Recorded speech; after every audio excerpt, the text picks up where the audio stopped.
Welcome, teenies new and old, to Wits and Crits, a roundtable Q&A style podcast hosted by me, your dice goblin and resident vanilla guard boy loving ship gremlin, Hayden Daviau. I'm the player for Regan Aylox and Fionnuala Ione. For those of you who are finding us for the first time, hello! Hi, we are Nat 19. We're a group of actors, performers, and improvisers who have come together through our love of storytelling and mutual nerdery. Today, I have on the show Cody Hughett. Tell us a little bit about yourself, you fine, tall glass of water. I did that correctly. What's up? Hi, I'm Cody Hughett. I play Casper and Niccolo, and that's all. That's it. Nobody else. So for those of you who have never tuned in before, you need a refresher on how the show works. We have a bunch of questions here for myself and the fine Codifer. Codifer! Codifer! For That's the fine me. Codily Doodly. I have a dice tray and a couple of dice, which you can get on nat19show.com. Shameless plug. Anyway, I'm going to roll a d4 to determine who I will be asking the question to, and then I will roll a d8 or d6, whatever I feel like rolling, depending on how many questions there are, to determine which question I will be asking. So, let's get to rolling. It's for both of us. Let's go. Let's go. Okay. Let's go. Yeah. Okay. So, I know, so we don't play these characters anymore, but do you think you would be down to answer a Quintus and Avi question? I guess we can, we could do one. We can do one. I think we can do one. We can do one. Yeah. We can do one. Yeah, I think yeah. one is fine. I mean, just one is the perfect number. I feel we can do for these. It's the loneliest number, That's but true. Avi's also lonely. That's So, true. all right. So let me settle in here. For Quintus and Aviana, what are That's some me. of Aviana and Quintus's biggest personal successes and failures in the campaign? Oh, Why don't you start us off, BB Grill? I see how it is. Personal successes and failures. Well, I gotta say a success for Quinn was definitely the thing that started moving him forward into other things. I loved the stuff with Blister when it happened. Can you elaborate? Because I wasn't around for that. Whenever we had, for example, Fenris getting captured by Tantia, the big fight we had, where Blister and Fume came to fight everything. Right before then, I think was one of Quinn's biggest character flaws, as far as a failure would be concerned, where he didn't want Fume to be fed, because he thought that Fume was a humongous threat and Fume was going to kill them. Fume told them he was going to kill them, and then Fume said, yeah, and whenever I get out of here, I'll fucking try to kill you again. So he's like, oh, well, you don't get food. Let me starve you. And that was when Fenris went at Quinn, like, you can't do that. We're not doing that. That's not something we're doing.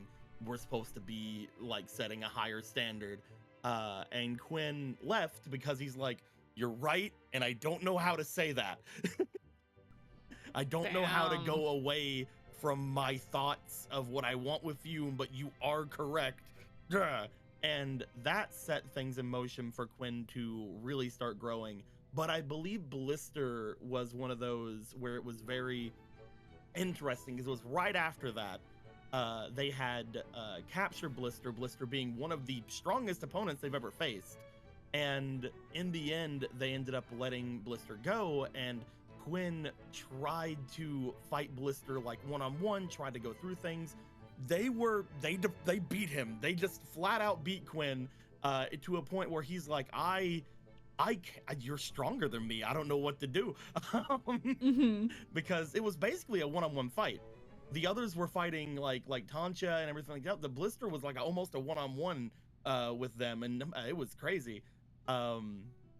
But they talked with them. They eventually ended up letting Blister go, which is something he was not wanting to do for Fume just like a day or so earlier. And eventually it really helped out because they got Fenris back. They learned more about the plots that was happening there. And I think that was around the time between those two events where Quinn really started changing. I think those were a very good explanation of like a success and failure there. Mm-hmm. What about you? I'm gonna be real, I'm having a tough time finding a success for Avi. That's like a big thing, but I think it's like a personal, because a big thing with Aviana is her journey is so emotional. Because there's some questions about it that like I'll dig into it more. But she's such an emotionally closed off person a lot of the time. And she's very harsh, very like doesn't want to let anyone in. I think her biggest, I'll start with failure because that'll lead into where I think she's succeeding.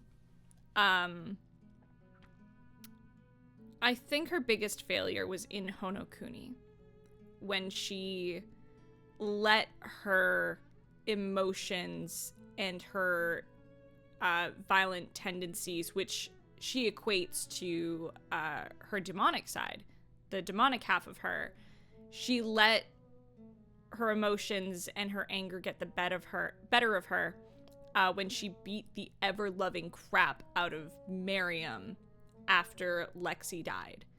Yeah. She has never forgiven herself for that. That, like, I'll say here, because I don't know if it's come through or not. And we're gonna be away from these characters for a long time. Sag. We're not coming back to them next week? No. We're not. Thanks for the reminder. I love that fucking meme, bro. First time? First time? Yes. But, listen, I was talking about the characters, but not, like, in a see you later kind of way. But, anyway, to, like, go back to it, I think her biggest failure was letting her emotions get the better of her when she beat the crap out of Miriam, which she's never forgiven herself for. She still feels like she has to make up for that. It definitely has come across with how you played them going forward, like with how much they've been on Miriam, not only for his own good, but also just in almost a sort of not obligation, but sort of a need to make sure that they're okay. Mm-hmm. Yeah. I'm really glad it's come through. It's one of those things where you're like, I don't know if this shows or not. But her failure there was letting her emotions get the better of her and, you know, becoming what she fears and that she knows that she is.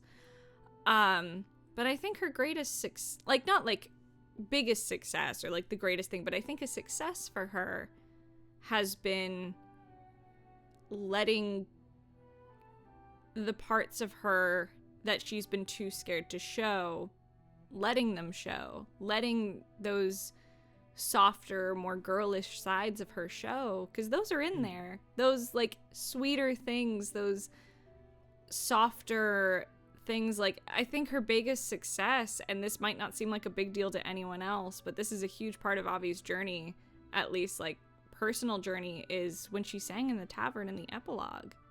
Yeah. That is a huge success for her. Like, I'm not going to go too deep into it because there's a lot more layers there that who knows if they'll ever come up. But that was huge for her. She's a very shy person.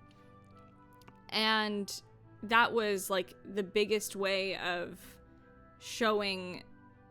opening herself up. That is a huge... Music is so vulnerable. And that's something that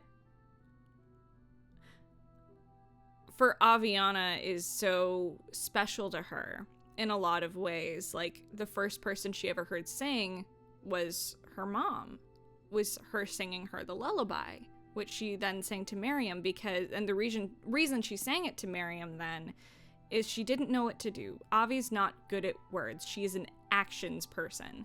She speaks through her actions. And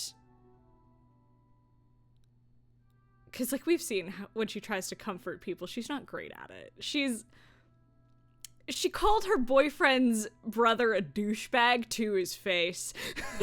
Said it's like, oh, he wasn't as much of a douchebag as I hoped he would be. And he's like, He's like, listen, I'm not good at this. We know I'm not good at this. But that's why, speaking through, like, she's told her friends that she loves them. She's told Rory that she loves him. But words only go so far. Words can be twisted. Words can be used to play a game, which is what she's said to, like, she's told Quintus, you need to play the game with people. That's a big part of what she means, is like using your words and your actions can be used to your advantage, which she's been doing her whole life. Like, Avi's done a lot of shit. So singing in that moment was her being fully vulnerable with the person that she loves the most, and these friends who she has come to care about more than anything, the people who have become her family. That was her way. Yes, she was singing a love song to Rory, and that moment was for them, but it was a moment to be with Miriam and do this, like, have a moment together, because she loves playing music with Miriam. She loves being in his presence. She cares about him so deeply. I know the shippers out there. I know there's a lot of people who are like, but what if I'm like, I'm not going to go into it because I want things to come out organically, but I've said stuff on the Cutie Cult streams that she super sees him as a brother. But there's a lot more going on there. And I was like, there was a moment. It's really interesting because I've always seen Avi after, like, a certain point. I've always seen Avi as very vulnerable, yes, but also, like, extremely easy to understand. Really? At least they put themselves into a position where they don't say anything that they don't. This is my inner Quintus talking. They don't say anything that they don't mean, or they don't do something without meaning. So whenever I'm playing Quintus and I'm listening and I'm watching Avi do these things, one of the main reasons I had Quinn bring Miriam to Avi, whenever they were like, oh, let's play music or whatever, is not because he wanted to play music with either of them. It's because he knew that she was going through a rough time, and she's like, I want to get Miriam over there organically. Mm-hmm. I want there to be music. I want there to be something that they can do without her having to ask for it. And that was one of the main reasons I had Quinn bring Miriam there, and how they had that conversation that night. Because he's like, this is something that I feel like can bring up her mood.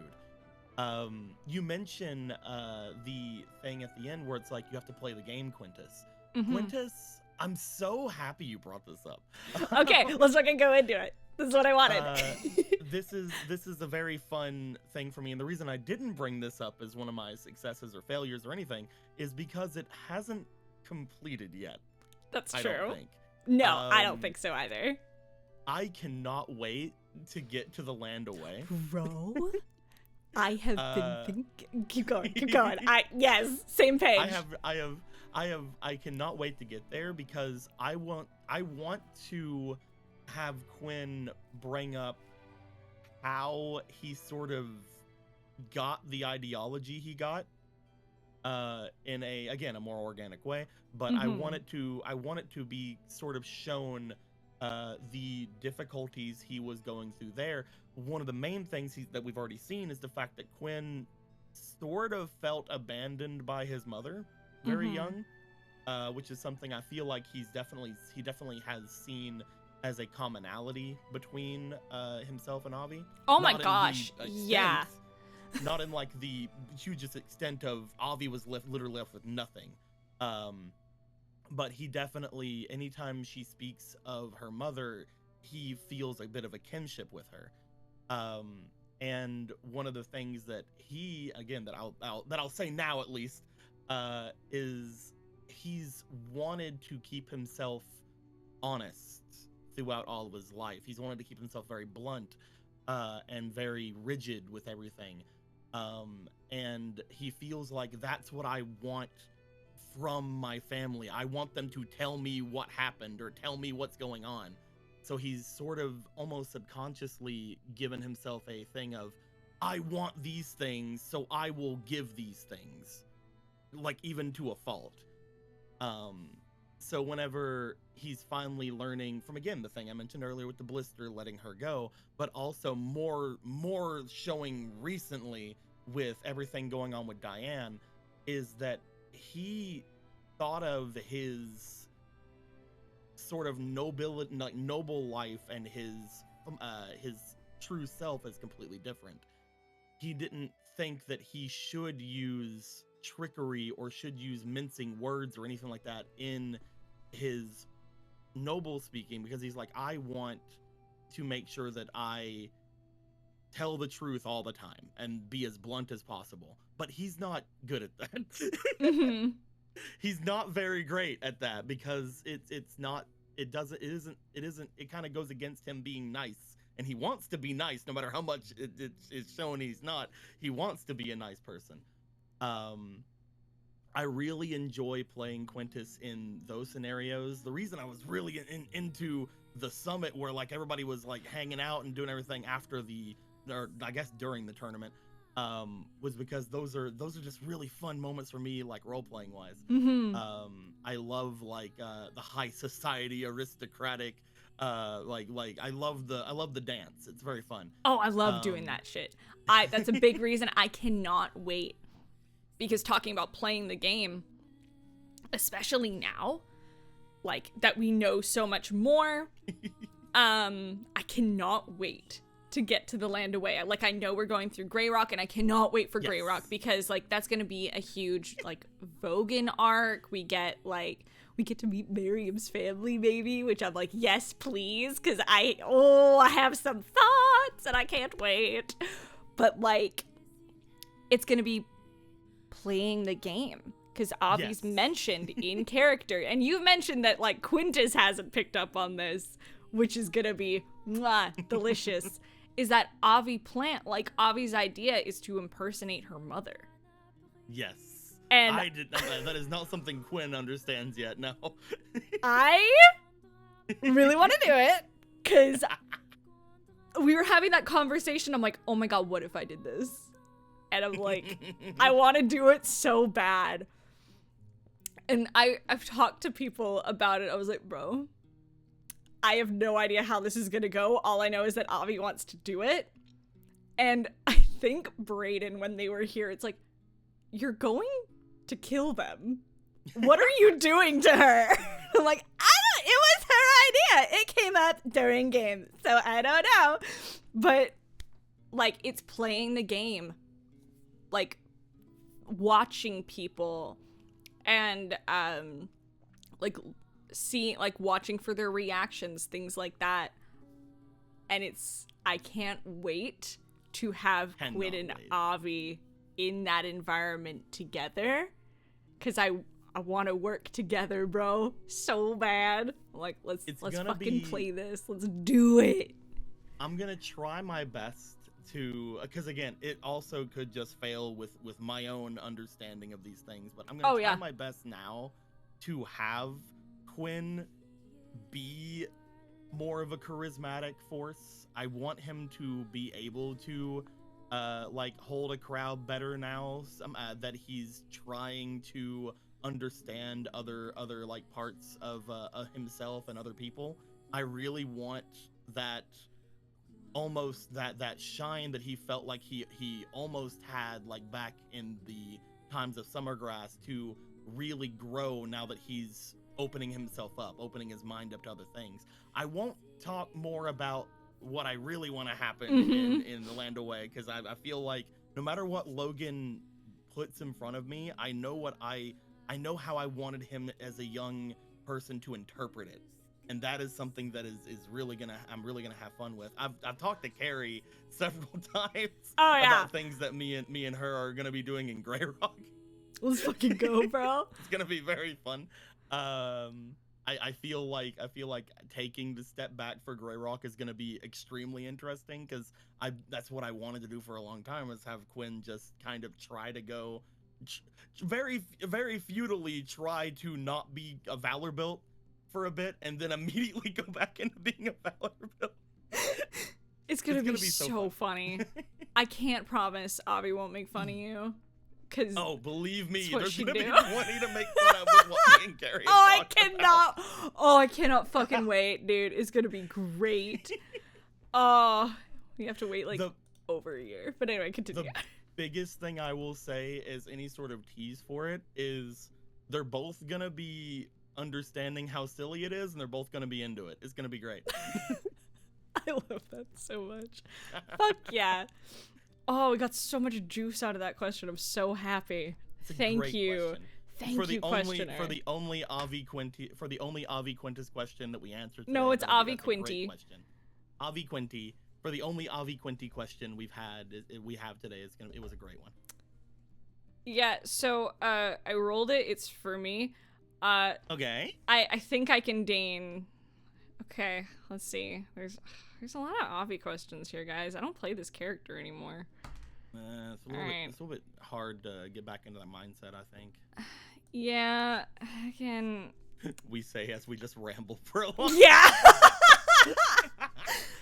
All right. So the question is, how is Aviana dealing with learning the origins of Hathayura? You said one was the loneliest number. I'm sure you can do another one. Yeah. I think I can do one more. I think I can do one more. Yeah. I think I can manage it. Okay.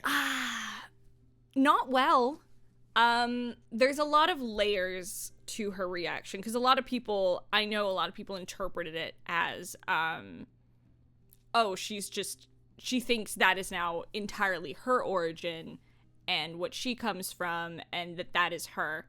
That's part of it. That's definitely part of it, is that Aviana's very aware from what she's read and just from her own personal experience as a Hanyo that their lives, like, to put it bluntly, their lives kind of suck. Like, they're demons. She's seen how she's just been treated just because she exists as she is. Like, during the tournament, things were said. It's like, she's the demon of the slums. She's a genuine demon. Like, people are scared of her. Even before she started doing what she's been stealing since she was little. That's how she met Rory, is she was stealing in the Platinum District because she snuck in. I'm not going to tell that whole story because I'm going to wait for, hopefully it'll come out during game. But who knows? And if it never comes out during the campaign, I'll happily tell it. It's not a long story. But, she's very aware. I'm glad that there's so much still that we can say for these characters. Oh, me too, man. Oh, it makes me happy. But she knows that the lives of Hanyo are hard, just based on hers, like her experiences in her own life in Summergrass, and then also based on what she understands of Hanyo. It's like they live a long time, and like there's Brayden. What are you doing here? I want to give you guys kisses. We're in the middle of Wits and Crits. Go away. They made a noise and ran away. I love you, Brayden. We're in the Wits and Crits chat.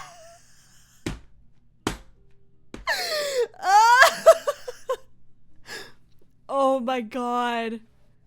That's so funny.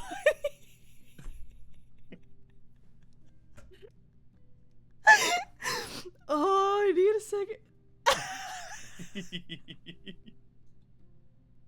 It's fine. I gave them kisses in the call chat.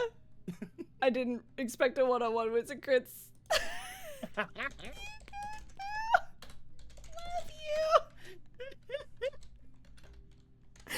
Thanks for the kisses. Oh, that's so funny. Okay. Where the fuck was I? I love Brayden. I love them so much. Oh. Our friends are great. I love our friends so fucking much. Oh my god. Oh, they're so cute. Brayden, you're Chat, so put like loving words to bread in the thing right now as it's going in the by. chat. Tell them how much you love them. They're so cute. Oh my god. For the YouTube VOD, For comment the something you like about bread. I need the comments to be full of bread love. Oh my god. Oh, they're so cute. I love them. There's a reason, like, oh, you're my sibling. You're just so cute. Okay. What was I saying? Yeah, so Hanyo's lives kind of suck. And with her understanding of them, she knows that their lives are kind of miserable. But knowing just the weight of her mother's origins, it's realizing that there's so much. It was also realizing, like, the world is kind of fucked up, you know? Like, her mother, of course she's this powerful because she came from this incredible tragedy. And Aviana is kind of trying to piece together it's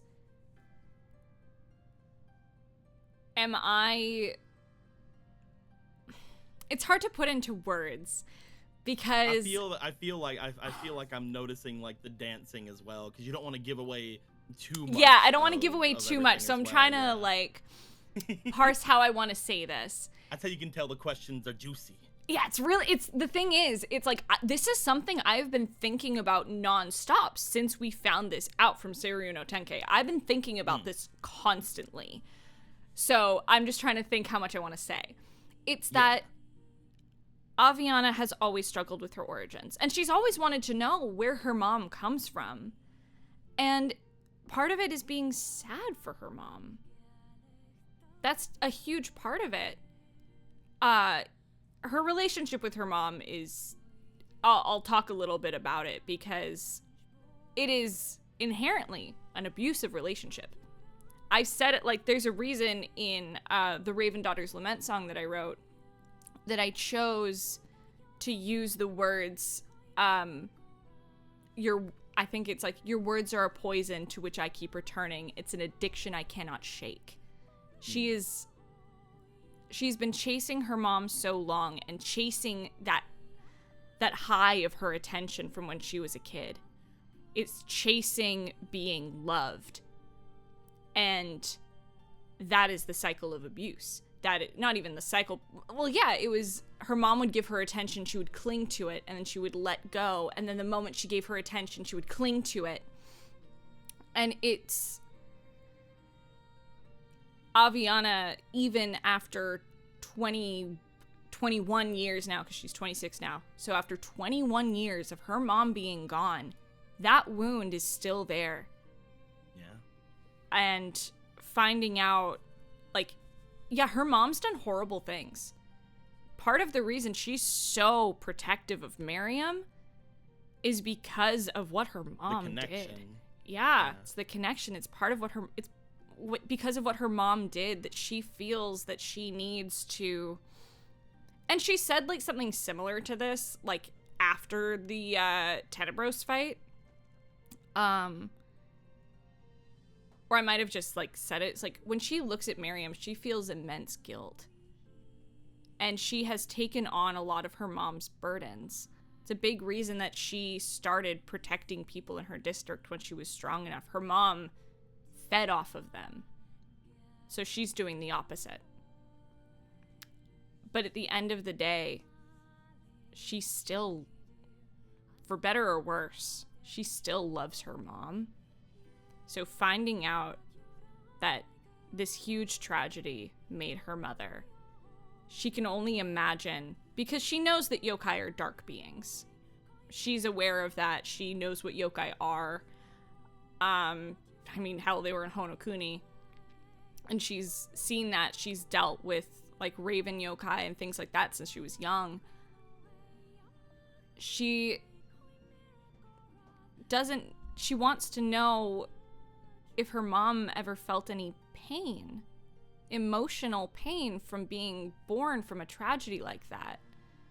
Because we didn't get much time to get to know, like, Inuyari or anything. But she could sense that there was, or at least in her eyes, gotta be like some kind of effect of being born of a great tragedy. Exactly. And Aviana wonders if part of that is, like, part of her sadness that she is always feeling. It's like, is that the remnant of what made my mom? So there's so many layers here, and she loves her mom. For better or worse, she loves her. And that's a big reason she keeps chasing. And it's not for her betterment. Like, Aviana is not going to be, like, happier for finding her mom. That's so clear. Because look at where she is now. Surrounded by these incredible people who, despite, like, she's talked about, like, how Rory's been unconditional. The highest standard have stayed with her through everything that she has done, everything that she has been.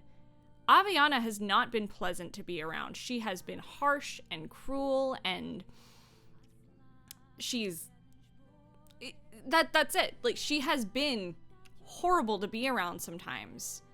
By design, a lot of it. Like, a lot of the time. And they've stuck by her. They have let her in. They have loved her. So this chase for her mom is not a healthy thing. But it's so interesting that she keeps chasing because she knows, I think, in her heart that it's not gonna be better, but she is addicted to it and she doesn't know how to stop. It's something that, again, we as the other players, or, you know, like, even, again, Quinn as someone who sort of can see that they're very similarly, it's something that she's gotta do, even if it's a bad idea. Mm-hmm. It's something that Avi won't not do. I have a theory about Avi and her mom. I'm not gonna say here. Oh, okay. Maybe we'll talk about it after Wits and Crits is done. I'm gonna. I have a theory about things that I want to talk to you about after today. I'm writing it down that you have a theory because every fucking time I do one of these episodes, like, okay, we'll talk about it after. We never fucking do because we forget. I've had it ever since the ending of the campaign, but it is ever since I learned what made your mom. Okay. I've kind of had this idea, and I wanna run it by you after this. Ooh, okay. Yeah, I think that's kind of it. I realized I, like, really went off on it, but I had to find the right way to talk about it, and then we got a cute Brad cameo. Big one. Again, these moments are how we can keep the characters going. Like, the fact that we've gone through so much stuff, yet we still feel like there's more story to tell is hard. I know that for a fact. Whenever I was playing Alif, I felt like after things were done with Dai Li, I didn't know what I wanted Alif to do. And Alif was just sort of feeling frustrated with how things ended up, and I didn't feel like there was much more story to tell. Obviously, I could have kept playing Alif, and there could have been more story to have afterwards. I feel like she would have had a lot to say about things that were going on now, and whenever Devin and them showed up especially, I feel like there must be some idea of, like, a fear of, like, certain kinds of things, but knowing that, you know, Devin fears the flame, and that Alif almost felt saved by these elements that have been going crazy, does feel like I could have gone more, but I felt like it was done, so I moved on to Casper. With Quintus, I don't feel that. I don't feel that in the slightest. I feel like even though we've pushed so much forward, there's still so much more to say, so much more to do. Oh, and yeah.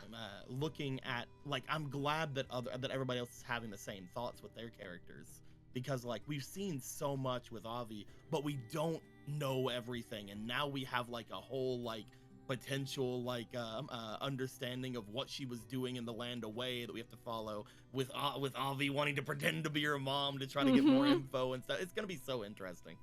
I can't wait. I don't know if we're gonna find anything in Grey Rock for either one of us, but we might. And that, I mean, we have the idea that, you know, she was someone who aided in the start of Miriam, so we might find some idea of her, some kind of vestige of her around somewhere.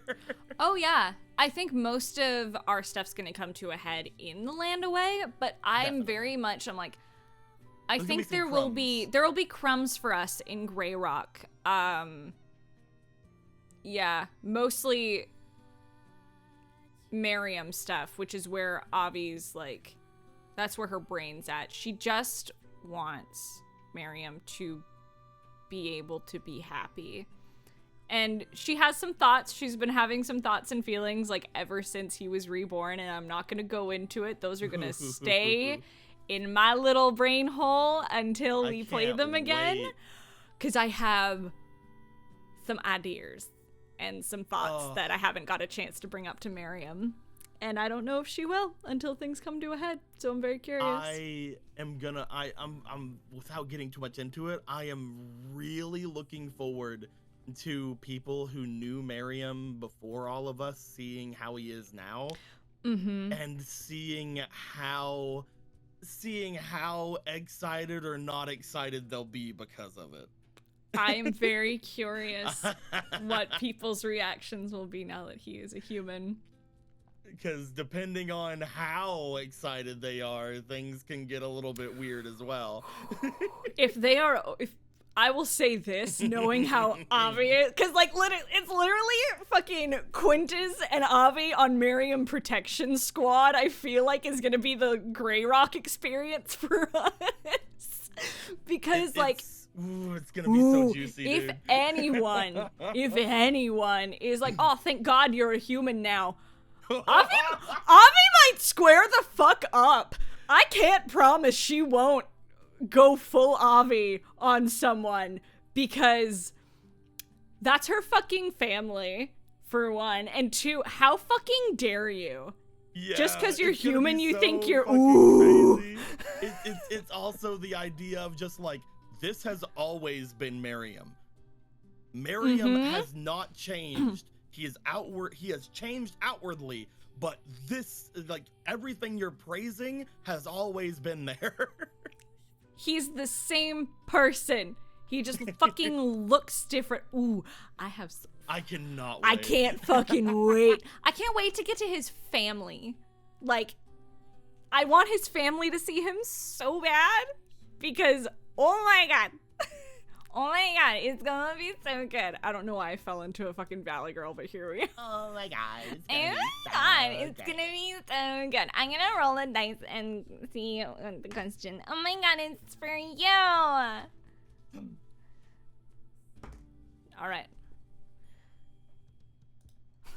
So do you think you can it's rule of 3, so I have to ask you this. Can you manage another You Quintus? did one more, so I guess I have to do one more to right, make cool. up for it. Yeah. Yeah. So during the attack in the epilogue, why did I write monologue? Anyway. I'm an actor. So during the monologue attack. The monologue attack. During the attack in the epilogue, Velis was unable to possess Quintus. Does Quintus have any thoughts as to what he might be and why Velis couldn't possess him? So elaborate, my dear friend. Quintus has no idea. I have some ideas. Quintus has no idea. Give me. It's so interesting that Velis couldn't do it. I'm so happy and also so weirded out that he couldn't do it, because it feels... At that moment, I didn't know anything. It's like, how could... It's not like Quinn is like... First, at one point, I'm like, maybe Logan's gonna change me to being like an Asimar or something, right? That was like one of my original thoughts. I don't think that would have stopped Velis No, because he I don't think clearly an was ASMR would able. have stopped that. Exactly. He was clearly able to like possess not only like Fenris, Tantia but also and like Tantia and Argo like during their sleep or something, because that's what we assume is that he like got in their heads at night, probably like in the guise of Merry Mist. He probably could get into like Argo's head so then he could like, we don't exactly know how his powers We don't work, know, but, you know exactly what happened, but like that interaction immediately pushed that out of my brain. I'm like, no, that isn't what I am. I don't know what the fuck I am, but that is because that's what Quinn started thinking, is that maybe I have some kind of divine aspect in me because of my mother. But as soon as that happened, Quinn's like, no, that doesn't make sense. But with what happened with Argo, I don't know what I am anymore again. And the idea that he's been sort of struggling with this ever since Diane told him the things that Diane said, where it's like, oh, they had a kid, but it wasn't a human. Definitely wasn't you. But like, also, Quinn, with everything that's been going on, is like, I don't think I am a human. With everything that's been going down, it's like, am I the one that you think that you said I am? Do I have a secret sibling? Apparently Velis knows about what I am, and there's apparently more of he's what like, I couldn't. I want to know. It's like one of you. I can't remember his exact words. I've listened to it a Yeah. couple times because I'm like trying to glean everything I can from it. But it's like I should have practiced more to like possess one of you or something along those lines. Whatever it was, he got spit out because of it, and it was also because of the roles, obviously the role that Spencer gave me. Yeah. But I feel like that was more to keep Quinn up more than anything. So like I don't want to throw a bunch of ideas just at that because of that, but like Quinn has so many questions. And now that they are leaving to go to Grey Rock, he's gonna do what Quinn does best and push those to the back of his mind as long as he can. He will. I'm not gonna think about it. He's somebody who really wants to know, but also really doesn't want to know. He wants it to be told to him by people that aren't Velis. He wants it to be told to him by, for example, his father or his mother. He's like, I want to know what I am, but I would rather it come from a good source. I'd rather it come from somebody who is supposed to care about me. So he will most likely be trying to not think about what he is for the time being. I can only assume his dad is gonna know he has these questions, since, you know, the whole world saw what happened up at the top of everything. And his dad's probably like, my son's fucking up there, what the hell? But we're also now the most well-known guild in the fucking world. Yeah, we are. Let's go. Oh, it's gonna ruin all our plans, and I can't wait. True, bro. Unless you're so high in far space. Up. We're so far up that up has stopped being a thing. Yup. I'm very interested, and I'm very happy that we're gonna get into it. My own thoughts of how I'm thinking things have been changed as well. I think that the only way I'll have an actual understanding is finding out what his mom is. Because again, I've had those thoughts, and I've made those thoughts known here on Wits and Crits as well. They haven't really changed with what my idea from Quinn is. I still think that my go-to idea is that she is a human Eidolon, or like a human Eidolos, whichever one the thing is. I think it's Eidolos. It's so hard to remember. I still think that is potentially what it is. She's either that, or in my brain, she's a chosen. Like, those are the only two that make sense to me. Understanding what I do about chosen, I think that's more likely it, because then it kind of adds credence to Haros being like, But I don't know where she is, and that doesn't make sense to me. It adds credence to him having special interest in her, and why, it just kind of, like, adds credence to that, in my opinion. But could be wrong. I do still find it so interesting that even Haros doesn't know where she is, so I'm like, what the fuck? I'm just... It's very interesting. It's very difficult to sort of, like, get a grip on it, because obviously a chosen is a someone chosen by a god to really enact like change in their name or change in their will. They're given so much more than your average paladin or your average warlock or anything like that. They're given almost just like a piece of that power, and it's hard to get that power back like easily, because a chosen is basically a god giving you trust that this is something that they believe in, that they're like, no, you'll never betray me, obviously. It's I don't know what she's doing. I don't know why she left. As soon as Quinn saw his mom's face in that fucking time traveling thing, he's been broken in his mind. Oh, buddy. Because he's like, I finally know what you look like. Because he had long forgotten. And it is just, oh man. I don't know what Logan is gonna say about it, but I always assumed that a lot of the portraits of her were gone whenever he was growing up. That was just something I sort of assumed. But again, even portraits wouldn't be able to truly grasp like the intricacies of like a face, right? Yeah, like, exactly. He would be like, this is what you look like, not artistically. This is what you really look like. So I'm interested. I want to know more. I don't have the answer. Man, Vestige really is just the council of evil moms. Like, we got Satsumuru, we got Hathoyura, and like, I'm not gonna say Moira is evil, but it's the council of the moms. That's... it's mommy dearest to the campaign, man. I wish that Quinn would talk more about his mom. Again, every time he hears other people talking about their families and their things like that, he's so conditioned at this point to be like, oh, my hero mother and my hero father, and like he has the stories he wants to tell and he loves telling them, but like he's not really talked to anyone, not even Miriam, like really about his mom.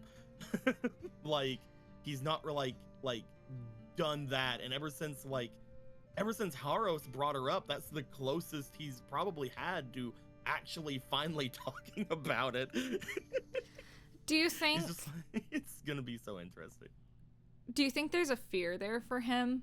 Oh, definitely. Talking about his mom, like in a real sense, like, and not like this big hero, because it's sort of like don't meet your heroes situation. Yes. Do you think? Yeah. He's one of the big worries he has is that she actually is doing something that's gonna change her in his mind forever. He's always idolized her as like, again, the greatest hero of the land away, because she was. And like he's always like wondered why she's left, but he's always assumed it was for a good reason. And that's what he would always tell people. It's like, no, they're gone for a reason. They're doing something. And he's not like left in his head like any room for, but why hasn't she called? But why hasn't she came by? I mean, sending magic exists. Like, has he ever thought about like trying to reach out to her with like sending magic? Oh, he does. He probably won't do it. It's like, but it's there. Unless he is made to. Unless he is literally like, this is we need to know something. He would not do it. That's fair. I wonder what would happen, because like I don't think there's any way to get sending on Quinn. You'd have to like, well, you couldn't get it on Quinn. I think it would be like a Kevin sort of situation where but with I almost just called him Valorbuilt. I fell into Avi brain there for a sec. But with Quintus, it would be someone would have to kind of, I guess, like, detect thoughts on him, I guess, or, like, pull the image out of his head in a way, and then have that image in their mind. He would be so hesitant and so resistant to do it, but, like, if he was ever made to, like, if it was like, we need to know this now, he'd be like, okay. Yeah. But the thing is, I'm like, with sending, there's a bit of a gray area sometimes, depending on how you want to run it. I'm not looking at the spell exactly, but, Logan lets us get away with a bunch of stuff. Logan lets us get away with so much shit. Sending 5e. I'm looking it up because I have a thought, but I don't want it to be super rules incorrect. So it's like you send a short message of 25 words to, or less, to a creature you are with which you are familiar. The creature hears the message in its mind, recognizes you as the sender if it knows you, and can answer in a like manner immediately. Okay. So... You don't have to know them. You don't have to know them. You just have to be familiar. So, in theory, Miriam could try. Because if anyone's going to be at least more familiar than anyone in the group, it might be Miriam. I don't know how much Quintus has told him. But, you know what is the weirdest thing with that, though? Yeah. First off, I don't think he's told Miriam anything. Yeah, that's what I thought, especially judging by how you're talking. I legitimately think that he's told Miriam the same thing he's told literally everyone else, which is probably, like, the one thing he hasn't told Miriam. Mm-hmm. It's like, that's it, his weirdness about his mom is probably the only thing he hasn't gone over with Miriam with. And if Miriam were to ever offer, he would probably... It's so weird to say because it's gonna sound worse than what I'm meaning. Say it. He probably wouldn't trust Miriam to do it. How do you mean? Again, it sounds a lot worse than what I'm trying to put it out. No, I know, and that's why I'm asking follow-up questions. Quinn doesn't want there to be any room for misinterpretation. If he talks to his mom, he wants to talk to his mom. Even if Miriam says everything out loud in the exact order of like what Quinn wants to say, he still would rather it be said by him to his mom. Gotcha. I mean, it's so weird, and it's such a hard thing because it's like, Quinn, there are things that we need to do. We have to do these things, and if you were to tell him that, he would probably relent. But we know how Quinn is with his stubbornness. It would take a bit. It would take a bit for it to settle for him. He'd be like, I need to find a way to do it. And it's like, Quinn, we can do it right now. I want to do it. And if he was brought down, he'd finally be like, okay, yes. But I think if it came down to that, he would probably not say anything. Like, he'd be like, Quinn, do you want to say anything to them? Or do you want, like, what do you want to be said? He probably wouldn't. Yeah. It'd be like, you can tell her I'm here, but I don't want to say anything. I don't want any of these words to be mine. Yeah, and that's super fair. And it's hard. Yeah. And I think if, like, Quintus ever brought any of that up to Avi, not that I think he would, but when everything was brought up by Diane on the sword, I think we talked a little bit about it afterwards. It might have come up a little bit on your previous Wits and Crits. But when all the mom stuff came up for Quinn, when Diane was telling him all that shit, that was a big reason that Aviana felt like she needed to hug him just a little bit longer. That hug wasn't a goodbye. That was a, hey, I get it. That was a, if anyone's gonna understand, like, your family not being what you think it is, I do. And I get it, and I'm here. Like, she and Quinn have a very tenuous relationship a lot of the time, and things like, she cares about him. She still has some pretty big opinions about him. And there's still a lot of reservations, but in that moment, it was kind of soul to soul for her, so she could really see behind the mask of I'm Quintus Valorbilt. She could see a fellow hurt kid.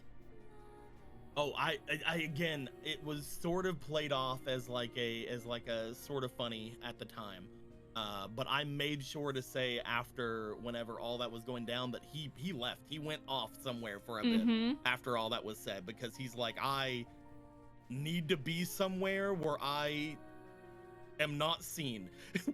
Yep. I legitimately feel like he left to cry somewhere after that was being said to him. And like, he's like, I don't want anyone to be around me for that. And it's so hard to say that for Quinn, because Quinn's always like, no, you should, like, it's fine. We're all friends. We're all comrades. We need to be there for each other. And for this thing, he again is the biggest hypocrite, where he's like, I don't want to be around my friends. I don't want to be around anyone. I want to go. But I think it's understandable. It's so human to need that, because sometimes you just need that alone time to process. And people process grief in different ways. And they process emotions in different ways. And while Quinn is definitely like an extrovert, there is and you can correct me if I'm wrong here, this is just my observation of the character, he masks a lot. He masks with like his big bluster a lot, and there's a lot more going on under the surface. I see you, Cody. I see you. There's so much more going on, and I think him needing a moment alone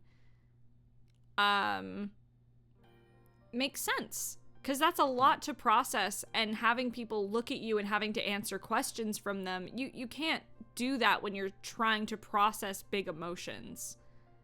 Everything had to go right for that scene to happen, even, by the way. Because there was a part of me, and like, while that was happening, where I was just like, I want Quinn to leave right now. But because of everything that was said to him before they saw Diane, and everything he learned about Diane afterwards, I think literally the only person who could have said the things that happened right there was Diane. Oh yeah. Because he felt like he wronged Diane so much, and he felt like he hurt Diane so much that he would not let himself not let her speak. Like, if it would have been Fenris, even if it would have been Avi, even if it would have been anybody else, he might have listened to like the first half and then like left. But because it was Diane, who he felt like he has screwed over so hard, who because everybody, what they said to him, like, you did this, this is your problem, you have to be able to like do something. He felt like, if I can't leave. So he waited till she was done. He was grunting the entire time, like, and as soon as I could, I had him leave. Which, but I don't think anybody but Diane could have said that to him. Yeah. It was so good. Because, like, clearly she was trying to get under his skin. Yeah. But... And it did. It worked. Oh, it fucking worked! It worked so hard. I think, at the same time, he needed to know. He needed to hear it. As hard as it is to hear stuff like that sometimes, I'm like, that's vital information for him. That's... Ooh. The biggest one was them, like, implying that she might not be his mother. That was the biggest one for him. Because even with everything he's heard and everything going on, Heros didn't even say that to him. It's like, no, find your mother. And like, he's sitting there like, that never occurred to him. And it was that he was so close to shutting down right then. Like, at that second. But he's like, and I feel like Quinn earlier in the campaign would have been like, this is something to tell me by myself, or don't tell this to me at all.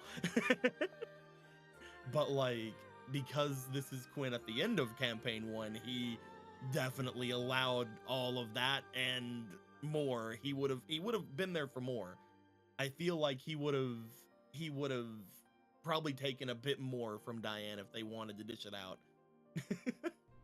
Yeah, like if they had more to say to him. But it's so interesting. It's so fucking interesting. Oh, Quinn. I can't wait. I cannot wait for Quinn to continue repressing that. It's like, oh, I can't wait to repress my emotions. Let's go. Thank you. I'm gonna ask you another question, or I'm gonna roll to ask another question. Yeah. It's for both of us. Let's roll to see what it is. I'm both of us. We're both of us. Number I guess. 5. Yeah, this is interesting. As someone with a lot of improvisational experience, how do you guys go about sharing the spotlight towards someone who is nervous and otherwise anxious about it? Ooh, I had a bit of a alert. problem. I had a bit of a problem with that early on. When it came to early Nat 19, it was more difficult because it almost felt like everybody there was vying for attention almost. Mm-hmm.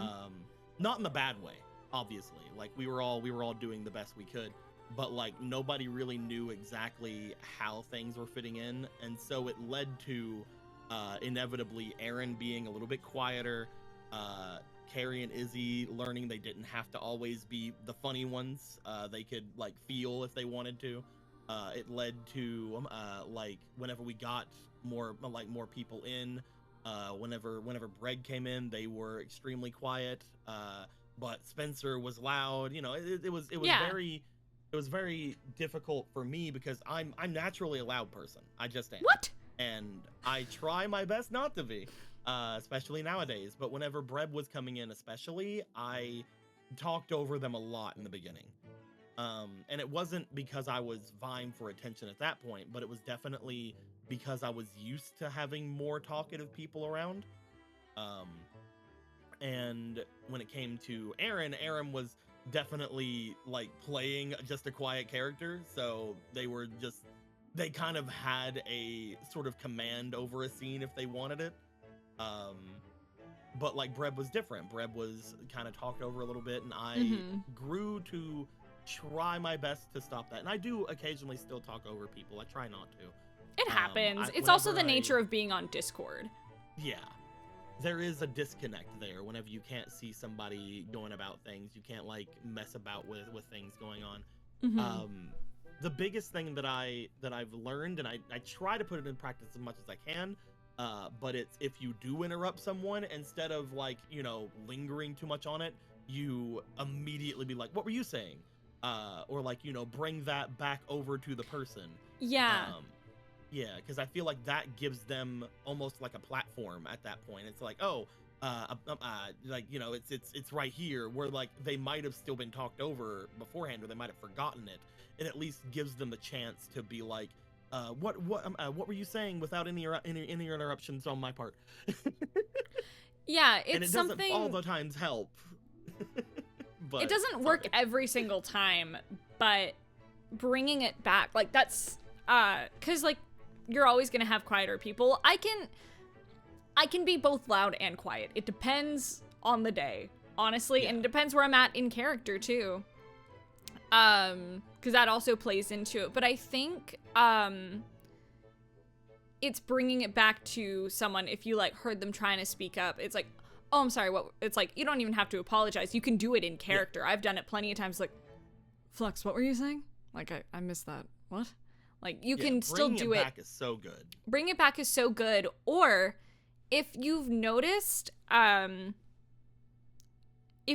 someone hasn't said much during a scene, they might be feeling shy, or they might not feel like they've had a moment to step in, because sometimes we just go, and we're talky bitches, and we talk a lot. You can, in character. Yeah, it's like, hey, what do you think about all of this? Especially like if it's like a round table kind of meeting, you can push the spotlight over to them and give the player a chance to speak. Or even if you don't know, this is something that I want to try to implement a little bit more, something that I want to try more with people, where it's like, hey, I've noticed this person has been quiet during a lot of game, or they haven't said much. Long rests are great for giving someone the spotlight.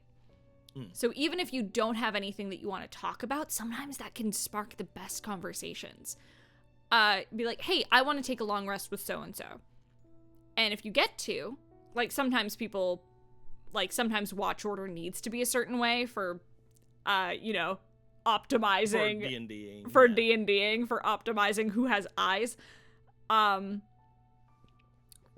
you can take a long rest with someone, or even on a short rest, be like, hey, I want to talk to this person while we're chilling.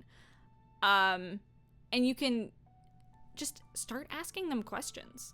Just have questions. Start asking them about themselves, what they think about certain situations that you're in. And it can give that player a chance to speak and a chance to kind of find their voice and things like that in a session where they might be a little bit quieter, or if they're a little bit more nervous and anxious, especially for new players, especially if they're new to a group. Asking the character questions about themselves can help that more anxious player maybe open up and come out of their shell a little bit more in a supported way, without it being like thrust upon them like aggressively or anything. And obviously things are gonna happen. Oh right? my Like, gosh, yeah. Trying to avoid them altogether probably won't work. Probably won't happen. If you have quiet players and loud players, like it's gonna happen that sometimes someone's gonna talk over someone. But it's always best to give the one that's talked over, if you notice it, a chance to speak up. And if you are that quiet player, just know that usually people are extremely cool with you, like being like, hey, I was saying something, like once things have somewhat settled, or even almost immediately. Like if you feel like it's something that you really want to get out there, it's like one moment or something. Like I know it's hard if you're a quiet player. I know that for a fact, but it's none of us as loud players. I don't feel like that's something that I would ever take offense to. I would never like be like, oh, I'm sorry. I would be like, oh, you fuck. You know, I would be like, oh, I'm sorry. Yeah, let's go into that. I wouldn't want to. I feel like that's something I wouldn't get at you for. So as a quiet player, you know, it's probably something you've heard a lot. But if you do bring yourself to a point where you can speak up, people would love to hear you. Like, you're at the table for a reason. That's something to remember, is that you were invited to the table for a reason, is that people want to play with you and they want to hear your voice. The loud players aren't the main characters. You're also a main character. No, but that's something so important to remember. And this is also a message to, like, fans of shows, especially for D&D. It is an ensemble. It is an ensemble. It is about all of the characters together. It is about their individual journeys, of course, but it's about the journey that they go on together and the story that they are telling as a group. There are no main characters in D&D. Sometimes someone's going to get a little bit more spotlight because their backstory stuff is coming up. Yeah. Or maybe they're a louder player, but there are no main characters. Maybe half of them go into space and pilot a giant robot. Yeah, exactly. But no character is no less important. Yeah. So remember that you are important. Not no, I'm important. I am Big Balls McGee, the bard. I don't know, man. But like Big Balls McGee, the bard. That's my next character. That's my interim game character. Spoiled here. Big Balls McGee. Yup. Going completely different from Avi's. My God. Oh my God. But I don't know. But yeah, like just know you're part of the crew. You're part of the crew. But yeah, I think that's the best advice I have. Just remember, Big Balls McGee has importance too. I'm gonna roll the dice. I don't know. If you have big balls and they have big balls, we have big balls. we have big balls. We all got the biggest stones. And we've got the biggest balls of them all. Anyway. All right. I'm gonna ask you a question, Cody. Hi. Hi. Yeah. Hello. Let's see. Niccolo said he has no memories of the experiments performed on him. Is he worried that the Order of the Sword may mess with his memories in other ways, or that they might have messed with his memories in other ways?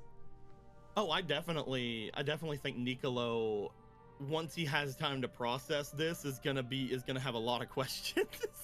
The fact that all this is happening in such a quick time period is very helpful to the plot, because if it wasn't for that, Niccolo would be wanting to track down them and be like, hey, yo, so what you do?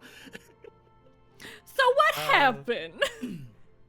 At the moment, I feel like Niccolo wouldn't do that, because he finally has in his mind secured a safety net for not only himself but for Mariole.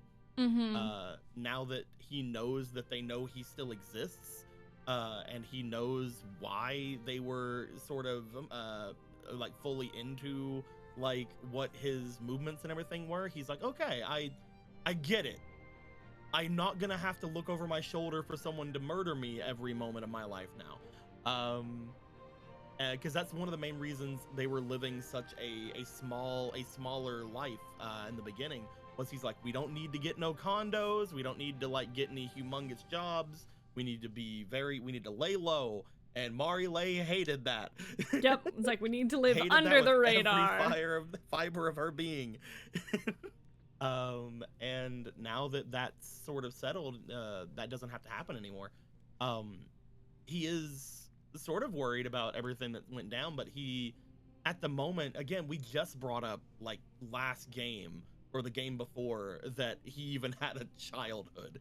Like, I had to like think in the moment, because I didn't put any thought into Niccolo's like upbringing that much, because I was just assumed, you know, hey, well, went into this order, lost a lot of memory due to crazy experiments. But like, it's like, oh, how did you grow up? It's like, probably a Catholic school. That's probably what happened in the beginning, and he probably didn't graduate that, because he probably got picked up by the peeps pretty early on.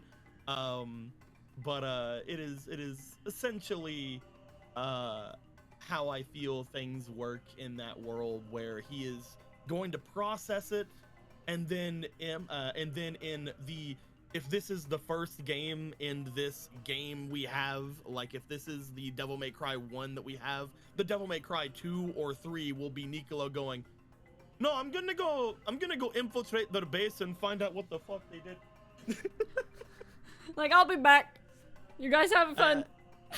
And again, that's not saying that we're ever gonna get any more of those. Like, we're not probably gonna get a DMC 2 or 3, but like, if it were to ever happen, I feel like that is what Niccolo's sort of deal would be. It'd be like, I want to know what exactly inside my head is real, and I want to know what exactly you messed with. Also, I want to probably beat you up because of how I know this is going to end, because I played the other Devil May Cry games. Yeah. I feel like all of you are using what I feel like, because I am earlier in the timeline, all of you learned from me what worked and then did that stuff to you, and now I need to beat you all up. As I'm sort of responsible that now, as far as this canon is concerned. Like, whoops, that's on me. Kind of, not really, but it's on me. It's on me that a bunch of fucking crusaders turned into angels. Whoopsie! Devil May Cry 4 is a fucking fun game. I'm bad at Devil May Cry games, but I want to play them on my own time, so that nobody can watch me be bad at them. I've never played them myself. I played 4 myself, and I played 2 myself. 1 and 3 I watched somebody else play, and I've not gotten past like the beginning of 5 yet. There's no 2. What are you talking about?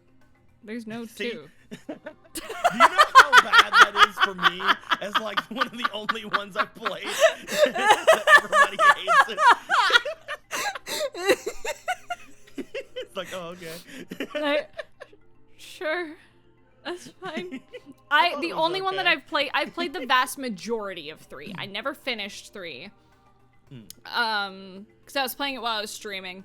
And oftentimes, if I play a game streaming, I will take long breaks, and then I'll forget the controls. It's a whole thing. I wanna finish 3, and I wanna play the rest of them. I'm probably not gonna play one if I'm gonna be super real with you. I'm gonna watch the cutscenes. I'm That's with an Eric. old game. I'm with Eric. I want one to get the I want a redo remake. treatment. Oh my god. And if I would one love looked for like that 5? to happen. It's mostly because I don't remember 1 and 3 at all.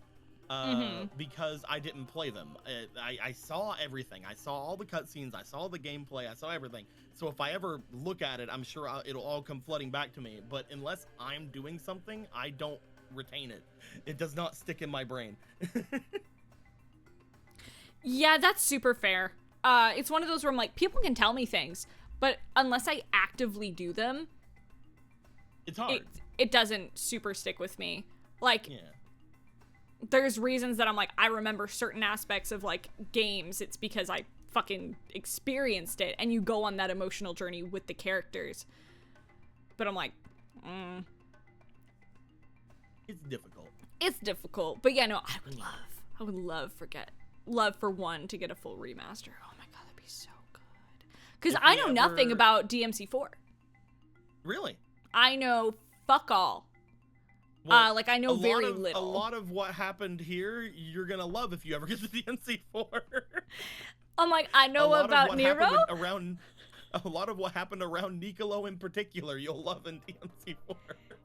Yeah. I own all the games. So I'm like, Yes. I could just play it. I could just play it, and I might. And Nero's cool. Like, I fucking love got a lot of Nero. flack.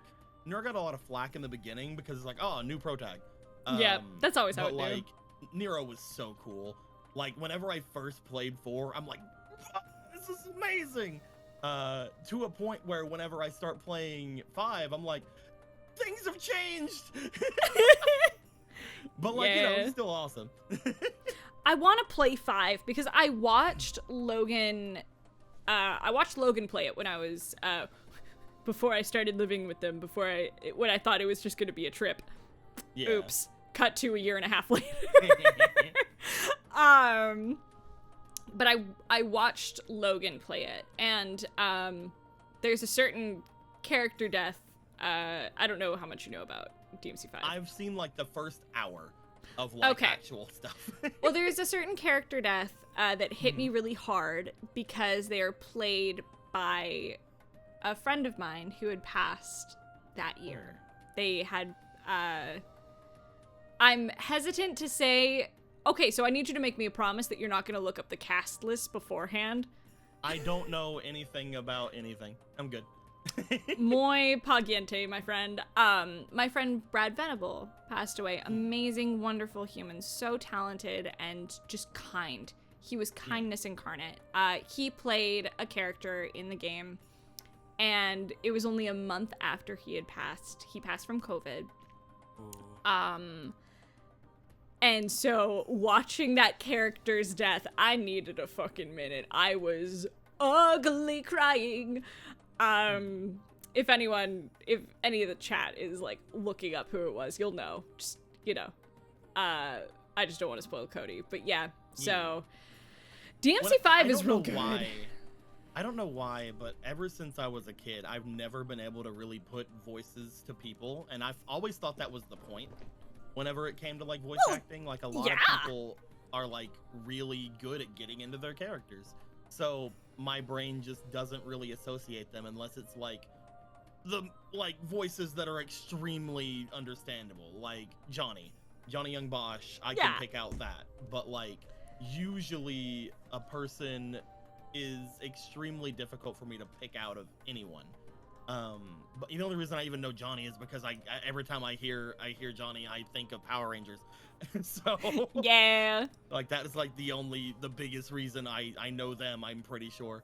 But like I've always considered that being like, oh, that's kind of the point. They're getting into their characters and they're amazing at it. A lot of people are so talented and wonderful, whoever they are. And then like after something is done, I'll like look at cast lists or I'll like look at credits and be like, oh, that's who that was. And then immediately forget the next time I hear them. I so get that. I love voice actors. I love all of the talents. I used to go a lot whenever I was around Boston. I used to go to a lot of signings of like different things. I'm like, oh, you played this character, hell yeah. And it was very fun, but at the same time, it probably has to do with like attention span issues as well. I don't know, but I never think about it. I never think about anything like that. So even if you tell me a person, I'm usually like, oh, okay. And most likely I won't even if I know their voice, I probably wouldn't be able to pick them out during the game until I got to the end of the game and saw who they were. That's happened like with me too. Like there are some times I'm really good at picking it out, and other times right over my fucking head. Like my husband, amazing at picking people out. I'm also bad at names, so that doesn't help. I'm like, it's that one guy. Fuck. Like I've gotten good at picking out Aaron and Logan now, because I Yeah. talk to them constantly. So like anytime they come out with like anything, I'm like, oh, I know, yeah, that's easy. I recognize that. So Fucking. I will probably get very used to you and Ale at some point. That's super fair. I'm like, I can pick Alejandro out of a Wallace session. Like I can, if I hear him in the background, I'm like, yep, there he is. I've gotten so many times that people cannot pick me out. Like, especially my normal voice. And I'm like, that's super fair. People are like, I never know when it's you. I can, If you hadn't told me you were Marnie, I wouldn't have known. Hey, I will take that as a huge fucking compliment. I love Marnie. I love Marnie to death. I would never have known if you hadn't told me you worked at Honey Pop. I would have never known. Chat. Deal with that knowledge. And again, like one of my probably my second favorite girl in Honey Pop. Let's go. And if you would have, and again, we're playing P3 right now, and if I didn't know that Alejandro was Akihiko, I wouldn't know. Yeah, that's fair.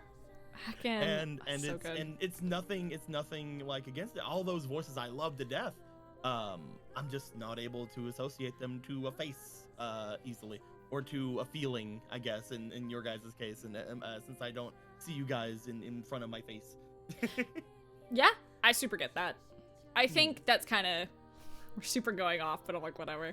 I don't give a fuck. It's my show. It's what we're doing. That's what I love about voice acting, is we can play a wider range of characters. And that's also kind of like, to bring it back to D&D, it's also what I love about D&D, is like, it's all playing pretend. And that's what I love about not being an on-camera actor, is that, one, less pressure about what I look like, and I can get tattoos all over my fucking body. But as a voice actor, I can step into nearly anything, and I can play it believably, and I can play like boys. Like right now I'm on The Wrong Way to Use Healing Magic. I'm playing a busty, badass demon general, and she's awesome, and I get to be hot and British, and I'm so like, it's so fun. But I would never get cast as that on camera. I am short, little Hulk Hayden, covered in tattoos. I would be cast as the gay best friend, which would be accurate. But, you know. And cast me as that right now. And cast me as that vocally, because I can do that too. But, like, you know, there's just so much more freedom. So I think the fact that you can't pick people out as voice actors, I honestly think that's a compliment, because you're like, oh, here's this person, this, like, I think it's a compliment. But anyway. I love hearing especially like whenever it's like a surprise to me as well. Mhm. For example, like I can't remember who the other character was, but someone had shown me this other series, and I was watching. I'm like, I really like this character, and they're like, that's Gara, right? I'm like, what? Yeah, I love that. It's like, what the fuck do you mean? I love getting to hear, especially voice actors. Like, I love getting surprised, or I call it being jump scared by an actor. Yeah. But it's like, that's them? What the fuck? And I've always assumed that if I were to say that in front of like the voice actor, that they'd be like, yeah, like they would get excited about that. It excites me when people can't pick me out. I'm like, and it's the same thing for whenever I'm doing characters in D&D and stuff. I don't consider myself any kind of like voice talent or anything like that. I know that my voices, I have like 3. So whenever I'm DMing or whenever I'm playing characters in 919, I try to make them feel different more than sound different. That's called acting, baby. It's about your intention, not necessarily like your voice. It is about, why are you saying what you're saying? It's about the personality and like it's about the personality of the character, and if that shines through, which I think you are very good at. Because like essentially a leaf is my girl voice. Yep. That is essentially what that is, and I've done the same thing for Ashley. I've done the same thing for many of my own stuff. But I feel like if I were to play a leaf, the awkwardness that I put into a leaf and like the small, subtle little jabs that they do toward Krusk in particular, I feel are just so a leaf that nobody would be able to hear those two characters speaking in the same room and not be able to differentiate when I'm changing characters, because Ashley is very energetic and Alif is very energetic, but to a more sort of snarkiness undermining things, and there's like a almost a done with things coming from them. She can be more reticent about things than like Ashley would have been. Yeah, and I love the idea that, I don't know if anyone out there remembers Lydia, but I played Lydia in the Tomb game, and I literally sorry, the song Lydia the Tattooed Lady. Anyway, continue. I played my character Lydia, and I made them sound like Ashley. I forced myself to do it, but I told myself before ever making the character, this is Ashley if they were actually happy. Ooh. A lot of how I played them was just making everything genuine. Because there's always almost a layer of sarcasm or a layer of performity over Ashley's stuff, whereas Lydia's just really excited and really cool. Everything's great. Even when they died, they were kind of happy. Damn. Well done. It was fun times. Yeah, Nicolo's great. To wind it back, Nicolo's got some stuff to figure out. He's got some questions. Do you think, to wind it all the way back, do you think after everything is said and done, he might try to uncover those memories like on his own without like putting himself and Marile like at risk of the Order of the Sword? Do you think there's anything that he might pursue regarding that, or is he just like, I guess I don't remember? I think that if he were Quintus, he would want to figure out answers on his own. He would want to go out and be like, no, this is my new quest. But because he's Nicolo, I feel like he would wait until an opportune moment arose. Like if Marile needed to go do anything for any sort of reason and they happened to be going around like Italy, he'd be like, yeah, I guess I can do that and also find out about my past. Huh? Oh yeah, I can find out about my past and everything. I feel like, oh, I can look into that. I feel like he's almost that kind of dad, where it's just like, he's just gonna bring up this life-altering thing in front of you for like in like the most casual way. When the trauma is so real that you're like, yeah, I was just abandoned, but it's whatever. What?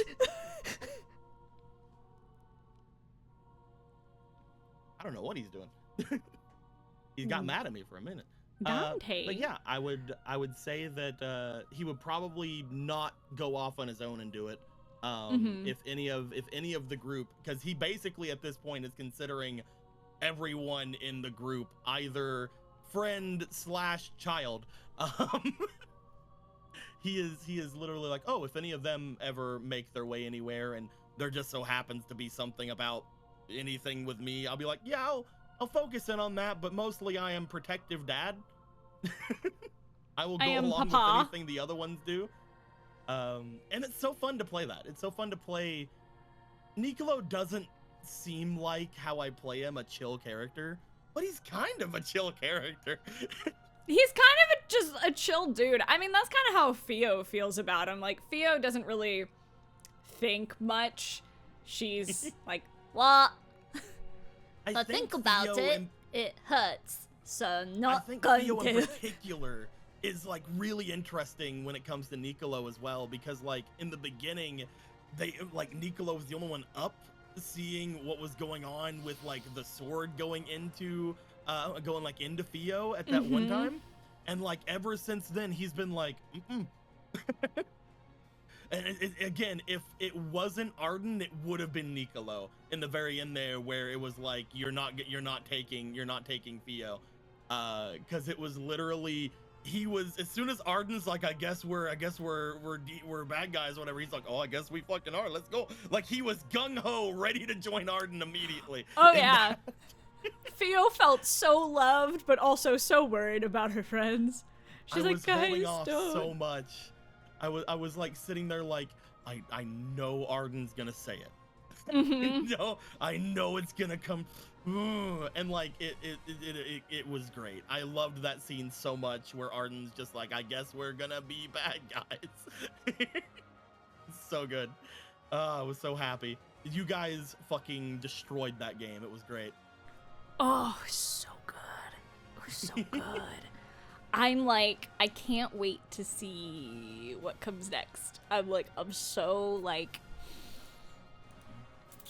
yeah, health happened and that's important, but I'm like, oh, yeah, I want to know what's gonna happen next game now that everything's happening with Gino and everything regarding that.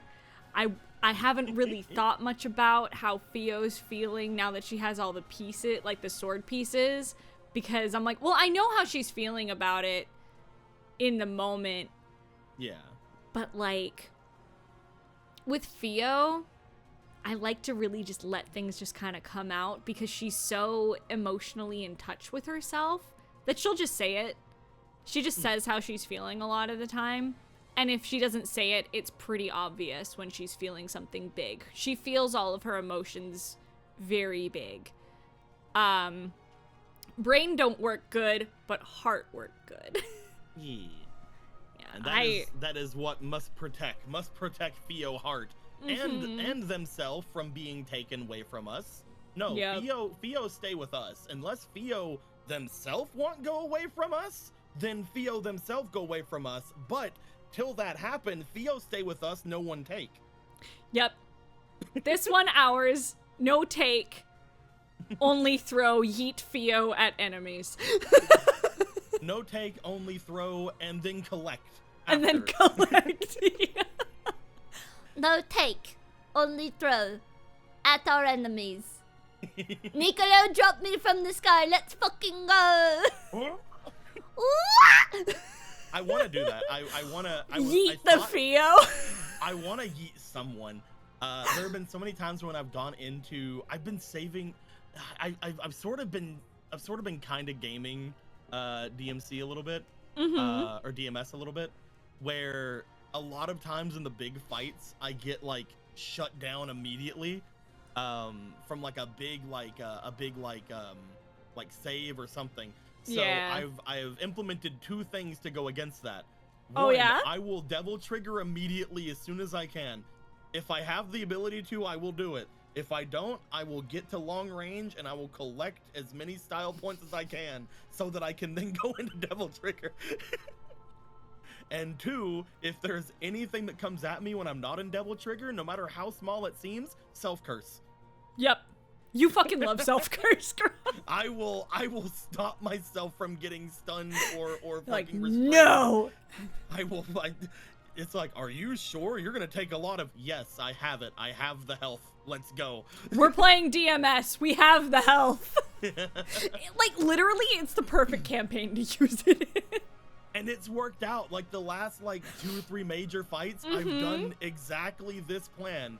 And I feel like it's fine to think of these things as Nicolo, because Nicolo used to be a part of a militaristic organization. Yeah. So he would have this thought of, this is how I'm going into every fight. This is my 3-step program.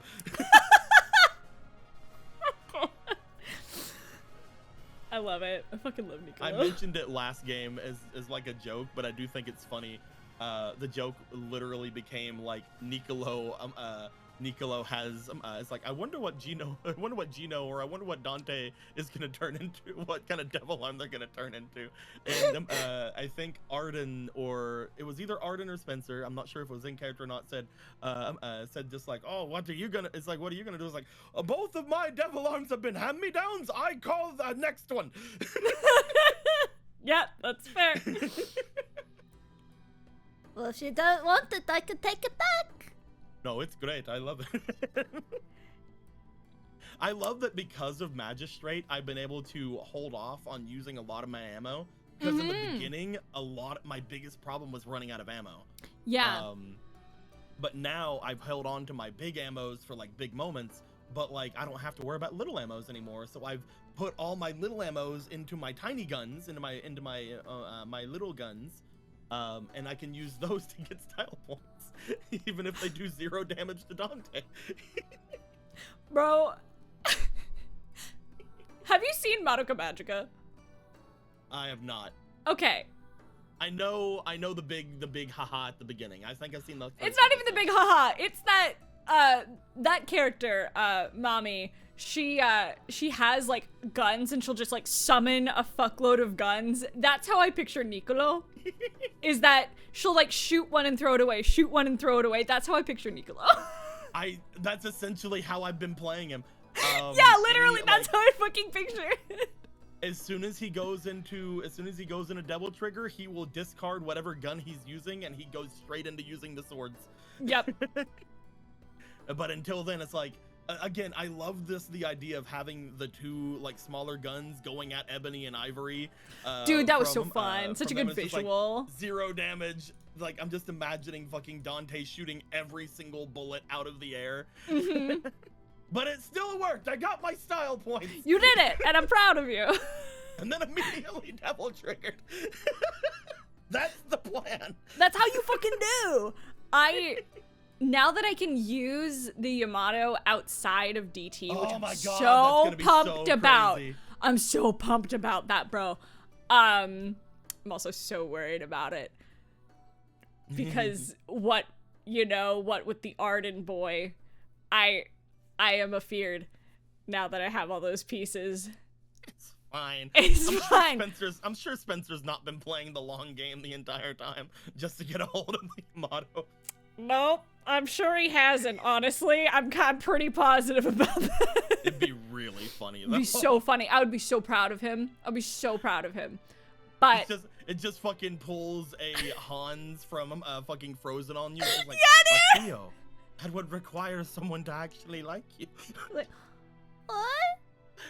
And then just fucking takes the Yamato, turns into a fucking demon. Like, motherfucker! Dante! You all Arden took my Yamato! Y'all should have listened to Dante. Bye. bye. Cool. I Poggers, don't- as again, fucking I- Manny says. Again, I sincerely doubt it. But it Oh, would I be so highly funny. fucking do it. I would be, It would like I said, I'll be so proud. Oh. I'm never gonna forgive him for doing the thing to me as Velas. Oh, yeah, that's fair. You gotta get him back. In either another One campaign or day. campaign 2. One day I will literally just go to Logan and just be like, hey, if you need anyone to fuck over Spencer, I'm right here. Dude, I need you to know that if Spencer hadn't spoke up when he did, I was about to be like, I'll do it. I'll do the same thing to you. Oh, I know you would have. But I'm like, I wanted to do it so bad. But with it being Spence and it being like the leaders of the highest, it worked so well. And it was beautiful and poetic. He trusted every moment. He trusted every moment of it. There's no way, even if he would have knew that like things were going crazy, he would have still trusted Vogan. Yeah, man. Oh, no matter what, Velis wins that situation. Oh, God. We have quite a few Velis questions, so I'm going to start asking some more questions because we got about 20 or so minutes left of the episode runtime. That means we're going to be talking about Quintus and Avi. We might have to. We can do fucking rapid fire. Yeah. Yeah, we'll do a few rapid fire before we go to all the other questions we have. This is for me, if that's okay. I'm going to roll to see which... Boop. I am the main character, but I suppose... I'll kick your ass. I'm gonna throw you into the fucking sun, Cody. Right after we just say there are no... Yeah, literally. I was like, fucking shut up. You're a bitch. And I love you so much. Mwah. Okay. So I'm gonna kind of combine these two questions because they're both about Avi's talk with Velis. So to start, does Avi think what Velis told her means that her mother achieved her goal of becoming a death god? What else could it mean? How's she dealing with all of this? I'm going to combine that with the other question of why do you think Velis's attack hit Avi the hardest out of everyone? Do you think this will have a long-term effect on her ability to trust her friends? I'm mostly combining it for time and also because it all kind of weaves together. So I don't think Velis could know if Hathoyura had become a death god because he had all of Avi's memories at that point. So he only knew what Avi knew and what those around her know. Avi's opinion on the situation is that she is unsure if her mom's become the death. She doesn't think her mom has become the goddess of death yet. And the reason for that is when we were in the courtroom with Fierna. I was about to say, yeah. When we were in the courtroom with Fierna mentioned how powerful Hathoyura had become, that she was demigod levels, which is still fucking powerful, but she wasn't quite god levels. She mentioned she was demigod levels of powerful, and that has stuck with Avi. Is that she's with like, okay. We can think of from Fierna, we can at least understand Fierna probably wasn't lying. No, not about like, that. Out of anything, yeah. I think...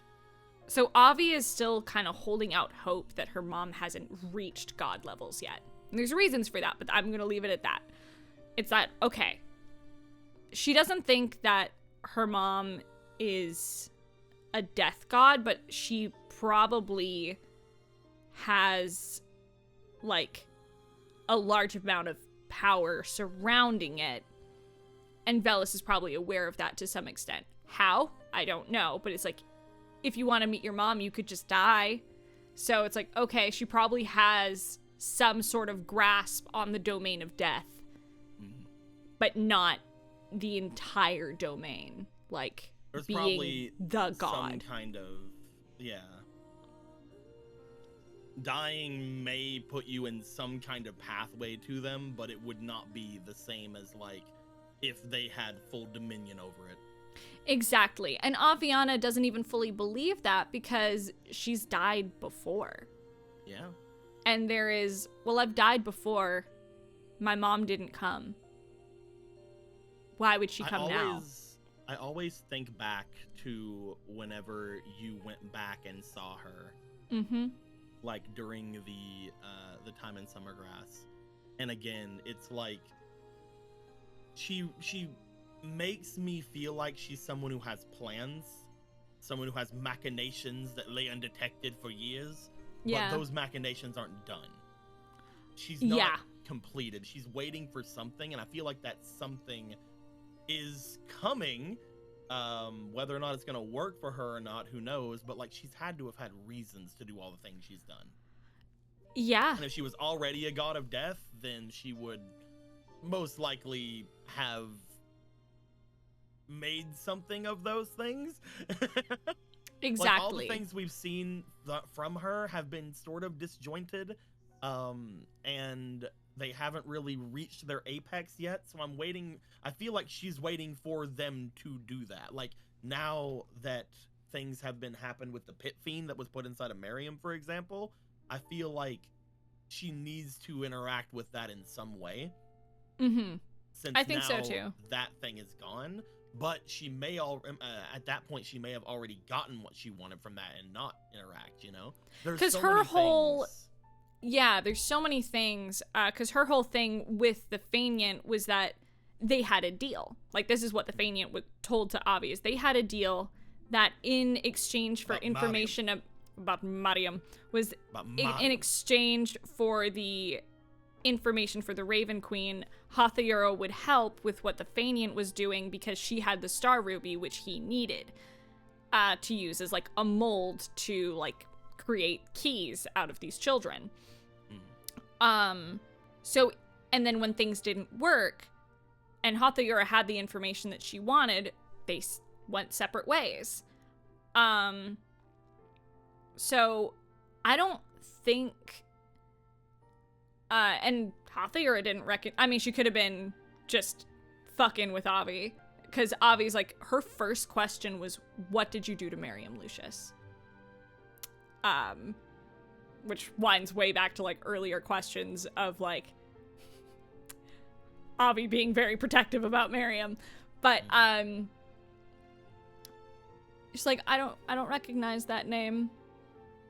And then Avi shifted. It's like, okay, why do you want to find the Raven Queen? Blah, blah, blah, blah, blah. That whole conversation.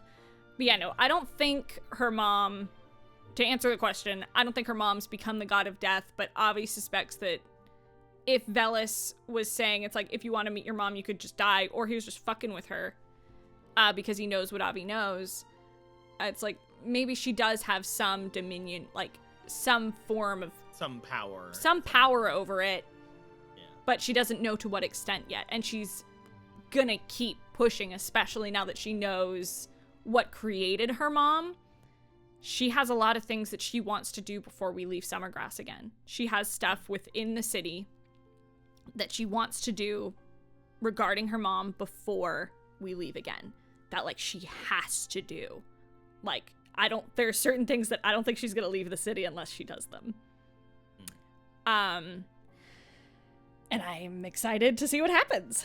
But why do you think Velis's attack hit Avi the hardest? And do you think it will have long-term effect on her ability to trust her friends? To answer the second question, yeah. There is, even when she was, like, her happiest, being in the tavern and being vulnerable and singing, she needed that for herself to let herself be happy, because of how broken she was after. Because I said it in game, is like, she looked violated. Avi felt so violated. And a big reason it was hitting her so hard is she spent so much of her life keeping her walls up. And, not letting anyone see how broken she really is. At the end of the day, Avi's just a girl. She is a young woman who is just trying to find herself, and she is a young woman whose dreams and goals have had to be completely thrust aside to become who she is now. She's become who she's had to be in order to survive. She's been running on survival her whole life, and she is kicking herself for letting her guard down as much as she has, and she said as much to Lexi, because she let her guard down, and not only did she get hurt, but it allowed for the people around her to get hurt. It allowed for Fenris to be hurt. it's had this ripple effect. And she is kicking herself for putting these people that she claims to care about in danger. And it hit not only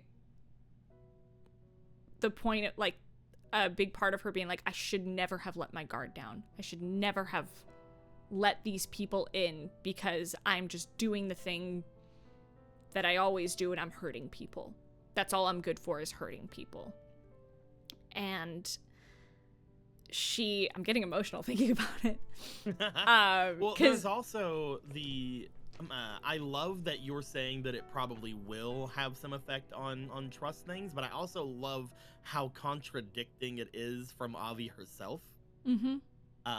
Because one of the first things that Avi did after everything, I know Avi is fighting against that instinct so much of wanting to put up those walls again, wanting to they're wanting to trust things. And I think the one way that they showed that was during the singing at the end as well, where it's like they felt like they let their guard down, and they probably will have some lasting ramifications about all of that. Oh yeah. But it's also they don't want that. She doesn't want that to happen. She doesn't want to push everyone away. She wants to still have friends, and she showed it rather well. Because again, like you said, in the end, Avi is just a girl who finally has felt for the longest time like she has people around her who will stay around her, and then this person comes in and perverts that.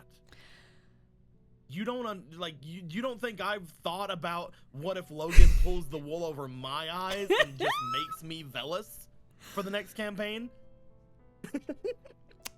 I'm telling you guys right now, all of you in chat, if that happens, I'm calling it. I was the last one that Velis was in. There's a part of me that is at the very bottom of like my toe where I'm thinking, what if I just play Quinn for the rest of the campaign too, and then in the end, I come out like, well, I'm Velis, what's up?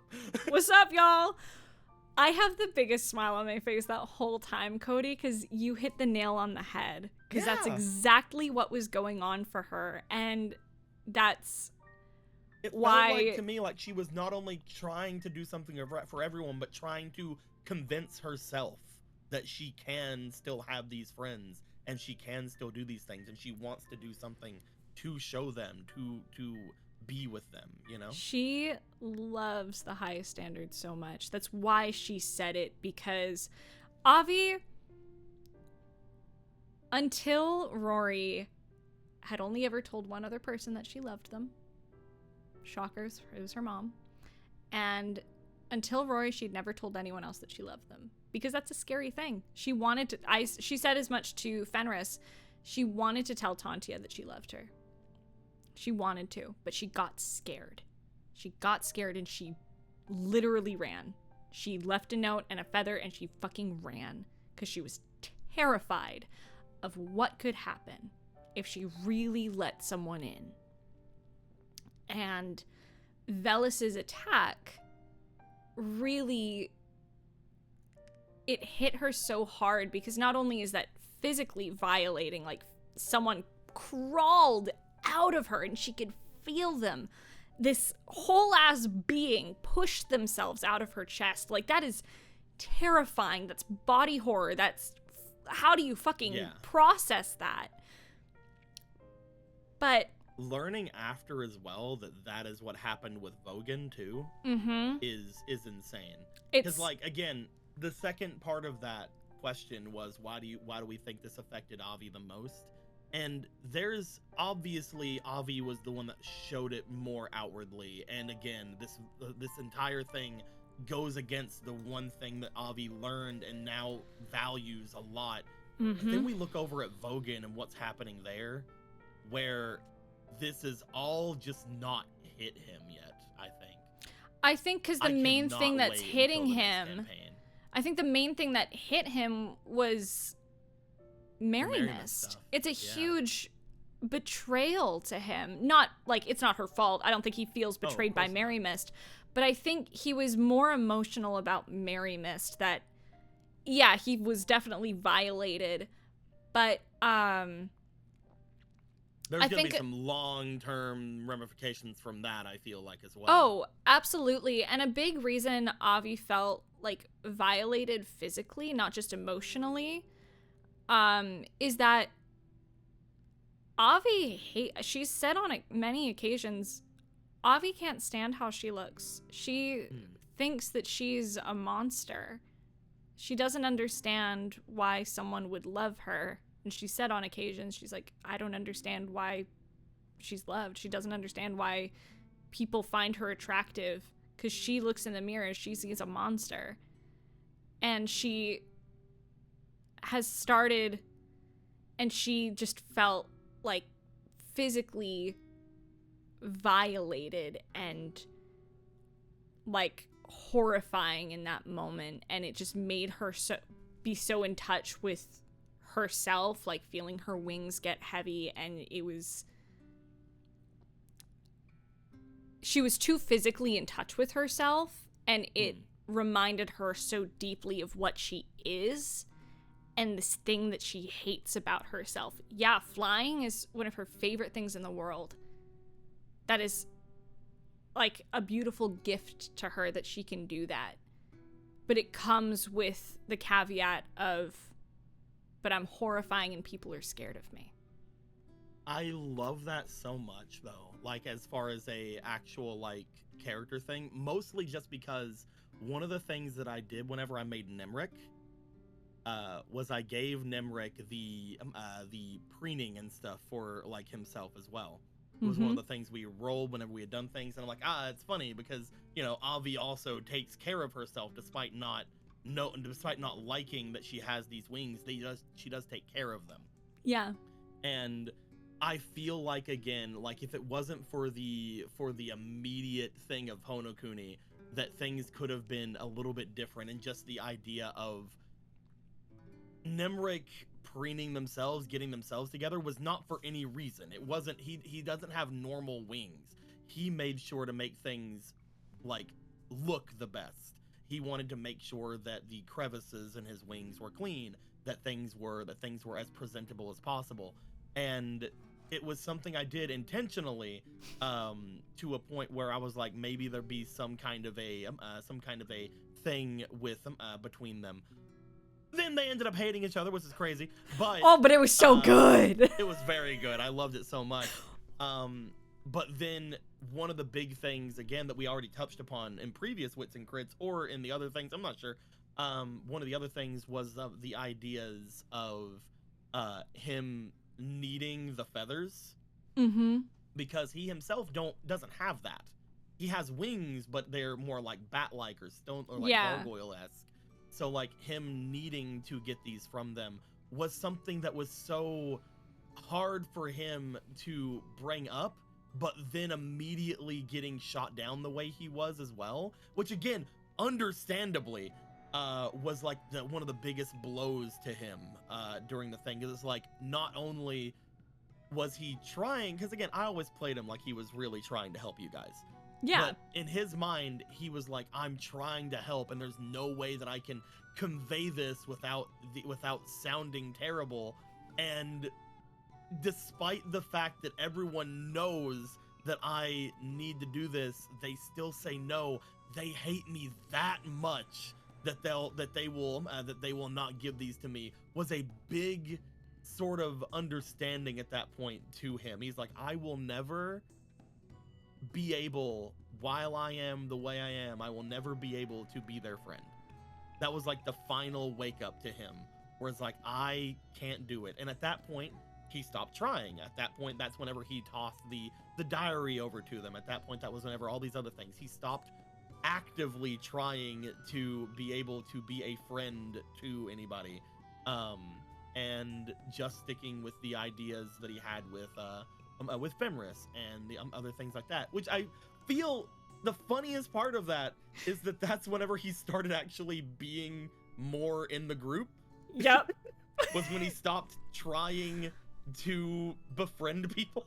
But isn't that so funny, though? It's when you stop pushing and that things start happening naturally. It's crazy. It was a so beautiful representation of that, and I loved it. That is still one of my favorite conversations, and I'm not going to say more than this, but the initial conversation about the feathers, and then her actively giving them to the group later,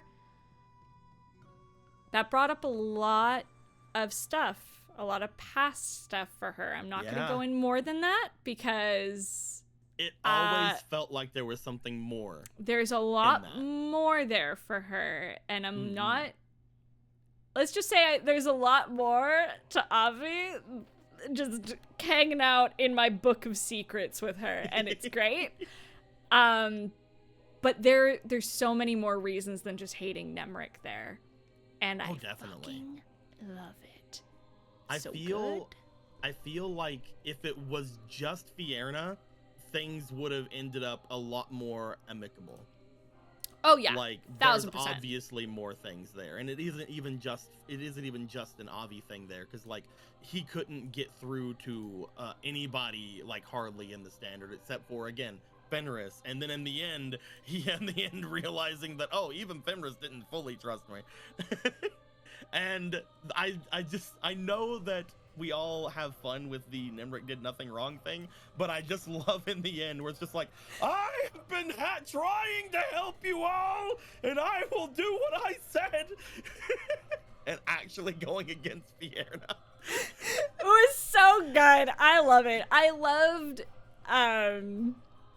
just Nemric fighting with them. I feel there's a part of him that was almost like if it wasn't for the fact everyone was so against him, he might not have even turned on Fierna. But even just to prove to them that he was with them, he went against Fierna.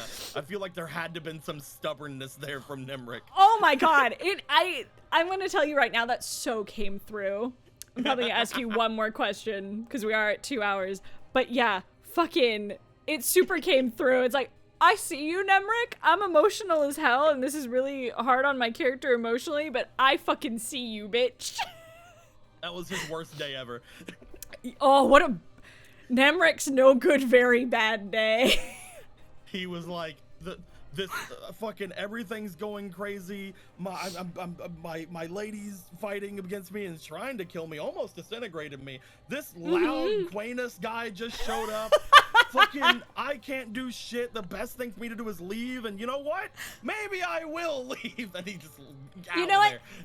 Fine. Maybe I will. Maybe I will just fucking leave. I love him. He's great. Oh, so good. But the Vela stuff is going to be absolutely insane. I feel that we're always going to be looking over our shoulder now, even not meaning to. And there's no point. There's no point in even doing it. And we can't do anything about it. That's what I feel like Quinn is going to be sort of... has like a sort of a perspective on it that maybe some of the others wouldn't have. He's literally just going to be like, there is quite literally nothing we can do, so I want everyone to do one thing that I do a lot apparently and try not to think about it. I need us to do that thing that we've all been doing to an extent and repress. We all just need to not think, because if one of us is, or if someone around us is, we're not gonna know till it happens, so we just have to be ready for it when it happens. Yep. We will literally drive ourselves mad. And if he turns out to be Velas after saying that... I'm gonna laugh my ass off. There's a part of me that's just like, no, everything, all the spiel about him not being able to get in me was just Logan fucking making me think that he couldn't do it. No, I'm Velas. I'm telling you right now. You're like, I'm coming into the next campaign as I am Velas. But no, if I do end up being though, it'd be really funny. So good. Man, could go off about fucking Avi's feelings on the Vela shit forever, but I'm gonna ask you one more question. We're probably gonna have a longer episode here, but I don't really care. It's my show. Let's go! Yeah, okay. I'm gonna ask a different one. Yeah. I love that in this session, we have the longer session with one less person. Yep. Because we just, in particular, the two of us have a lot to say. We about, do, like, and that's why I interactions wanted... between our characters and stuff. That's why I wanted to have an episode with us, because I'm like, oh, we can talk forever about our characters, so let's fucking answer like 4 questions and go long. We've sort of talked about them off and on in other Wits and Crits, but like there's always been like the other person there, so like it's usually about like the other interactions and things. But now that we're finally here, where it's just us, it's just like, no, us. we'll go ham. We'll go through.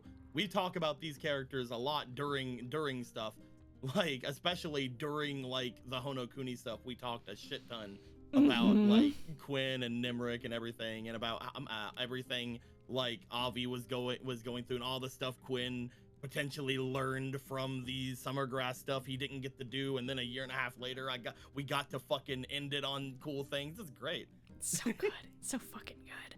I was like talking to you. Ooh, okay. I'm gonna 1 or 4. 1. Okay. 2. Sorry, 4. Sorry, 4. It's a good question, but 2. Quintus, or Quainus, if you will. Quainus.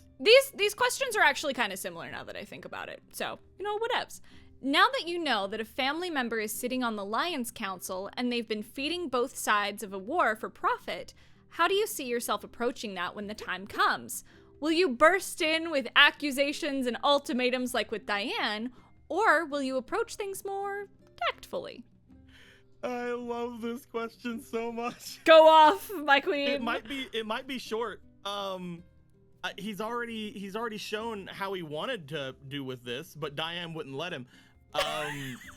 He tried in the beginning to be like, oh well, I'll try to keep an open mind about, like, there was a part of him that did legitimately try to, like, as Diane was telling him this, to see things another way, and then Diane just fucking threw that out of the way. It's just like, nah, there's also people, they're also probably responsible for trying to kill your dad.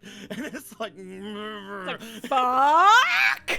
And like it's like he wants to be careful with things going forward. He really does.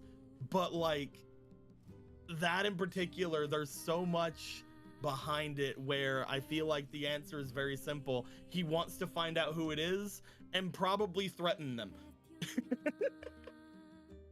He wants to probably get them to leave his family alone, and he will try not to get in their way as long as they're not doing things. But apparently he's also funding the fucking opposing army and trying to get them to do everything. And you want to know something else? I don't know if you've thought about this or put these pieces together. You probably have, because you're a smart bitch.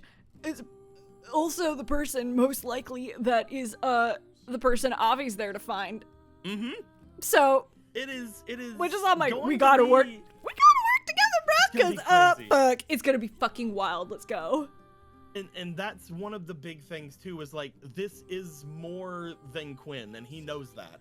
This is more than just his family issues, things of that nature.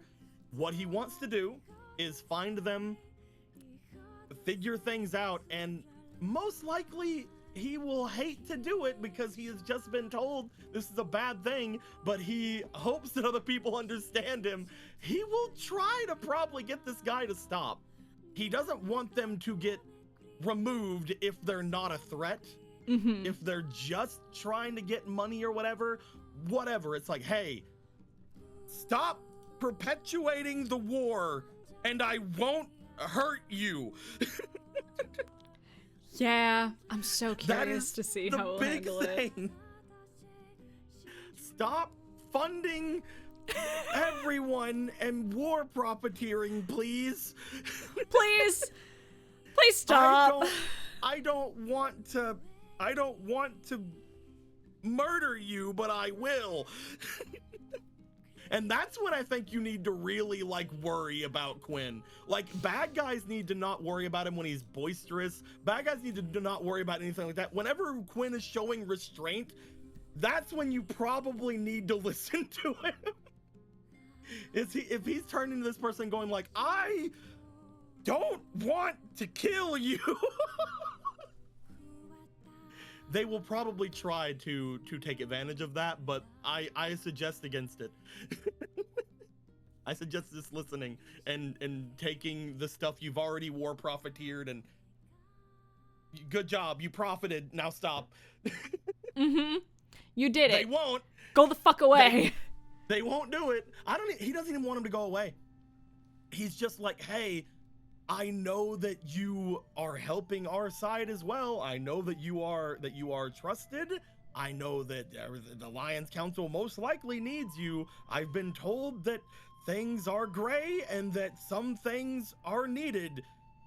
You may be needed. I get that.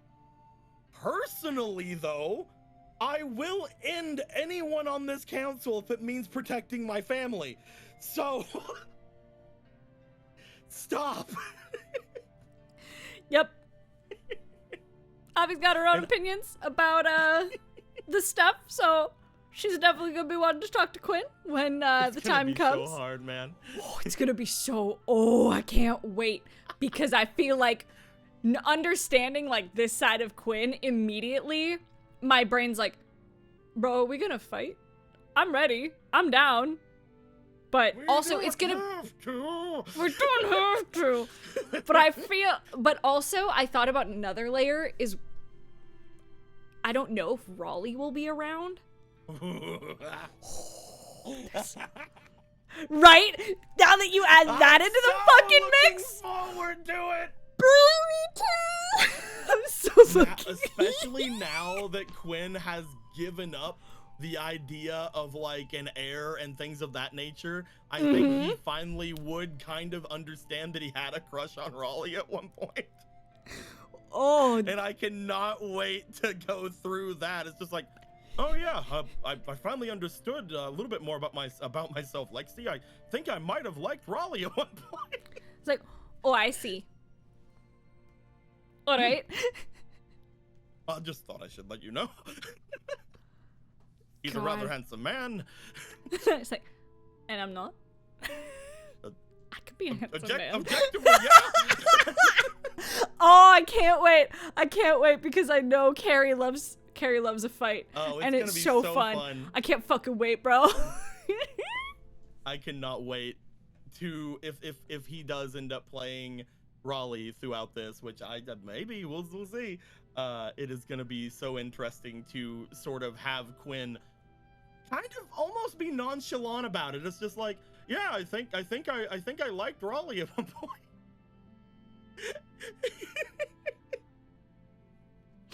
Oh, I can't wait. So good. I'm so looking forward to campaign 2. And with that, I believe that is all the time we have for today. Thank you for being such a fun and wonderful guest. I'm so glad we finally got an episode together. And I honestly think that the post-Velis time is the best time for us to have had this episode, because we've had time to ruminate on everything. I'm glad that we finally answered every Quinn and Avi question, and there are no longer any more of those ever. Nope, there's not. So many more that I will totally be reusing on other episodes. There's totally no more. I cannot wait. Oh my gosh, there's so many, and I can't wait to talk about your theory. Wits and crits will leave those two in the minds of everyone. Are they truly gone if we can answer their questions all the time? It's true. Are we thinking about them always? You don't know. You don't know my life. But anyway, I've been playing Quinn in Elden Ring. I started an Avi run in Baldur's Gate, so you know. Oh, but I am kissing Karlak, so I'm letting her live her pansexual dreams with spicy fire mom. Anyway, that aside, where can the lovely teenies find you, Cody? You can find me over on the Summoners Network Twitch, as well as the same thing on YouTube. We do a whole bunch of role plays. We do 3 a week. We have a Yu-Gi-Oh game, a Yu-Gi-Oh 5Ds game that comes out on Sundays. We have a Zelda game that's ending decently soon that you also find Squeaky over at on Mondays. And we have a Kingdom Hearts game happening on Wednesdays, and all 3 of them are super fun and super good, and you should go look at them and make me feel better and pet my head. Just do it. Hell yeah. Well, if you want to find more of me, I suppose. I don't know why I'm Southern. It's like when I'm playing Theo and I suddenly get befuddled, so I get Southern. I don't know why. I don't know why. Great. I love Southern Theo. It's a good time. It's when I'm feeling especially silly. You can find me over on Twitter at HeyBelleVoice. I'd say Blue Sky. I'm never on there. It's just to hold my name. I have yet to make a single post on Blue Sky, but I've made like I just announce VO roles over there, and then people tell me that being non-binary isn't real, and I'm like, okay, whatever, Dennis. It's so funny. It's so funny to me. We went to Blue Sky to get away from I know! From you. That's why it's so funny to me. But anyway, you can find me primarily over on twitch.tv/ScyllaAria. That's SYLLAARIA. Also on TikTok, Instagram, and YouTube, Scylla Aria. You'll find me. It's all, I stream video games as a cute little fairy VTuber. It's a good time. You can find my music, which I guess I should be promoting more, if you look up Hayden Daviau, HaydenDaviau. You mentioned one of them. We did! You can find all of my original music and my covers over on Spotify, Apple Music, Amazon Music, whatever you're fancy. You can also find it, all of my covers over on YouTube. I have a lot of music coming out. I'm working on a Nier tribute album right now. I'm going to be recording some of that music this week, between recording other projects. But I'm going to be working on more music. More Nat 19 music is coming. I have some very special songs in the works. So keep an eye out for that. And like your guys' support on it is awesome. I'm working on a redux of Avi's Lullaby because I'm a much better singer now, so I really want to revisit it. Anyways, if you want more Nat 19, you can remember you can tune in Monday through Wednesday for gaming streams, and now every second Thursday in the place of DMS, in the place of DMS, we are doing Laid Back Laidlaw. So for Mondays, we have Cutie Cult, which is Aaron, Carrie, and Spencer. On Tuesdays, we have the Cool Kids, which is Cody, Izzy, and Eric. And on alternating Wednesdays, alternating Wednesdays, you can find myself and Braden Alexander doing Chaos Crew, which we had a little sneak peek from Braden earlier, being extra chaotic, which is adorable and so on brand. I love them so much. And alternating with Wits and Crits. And on Thursdays, we have Princess of the Apocalypse, which is our D&D campaign run by Aaron Robert Parnell, which alternates with Laid Back Laidlaw, which we are playing Baldur's Gate 3 right now as our Princess character. So Thursdays are just Princess days, which I am so about. I fucking love Princes. More Princes rep. Can we say that? I'm gonna say that right here. We need more Princes representation. I fucking love Princes. More Princes questions, yeah. Yeah, more Princes. We had one, but we didn't roll it, so it's whatever. Ah, dang. It's fine. I saw I did answer it too. It was about maybe next time. Maybe next time. It was about Regan and Casper's relationship. It was like how they feel about each other. So I'll save that. I always save all the questions that are asked. Ooh. And then Saturdays we have Devil's Might Surrender. If you're interested in merchandise or you want more information about our team, you can visit us at nat19show.com. That's NAT19show, SHOW.com. So you can find all of our merchandise, information about our team, our shows, links to all of our episodes. And with that... Oh, wow. Somebody put it in the chat over there. Oh, crazy. Thank you so much. All right, guys. We will see you next time. We love and appreciate you. Be good to each other.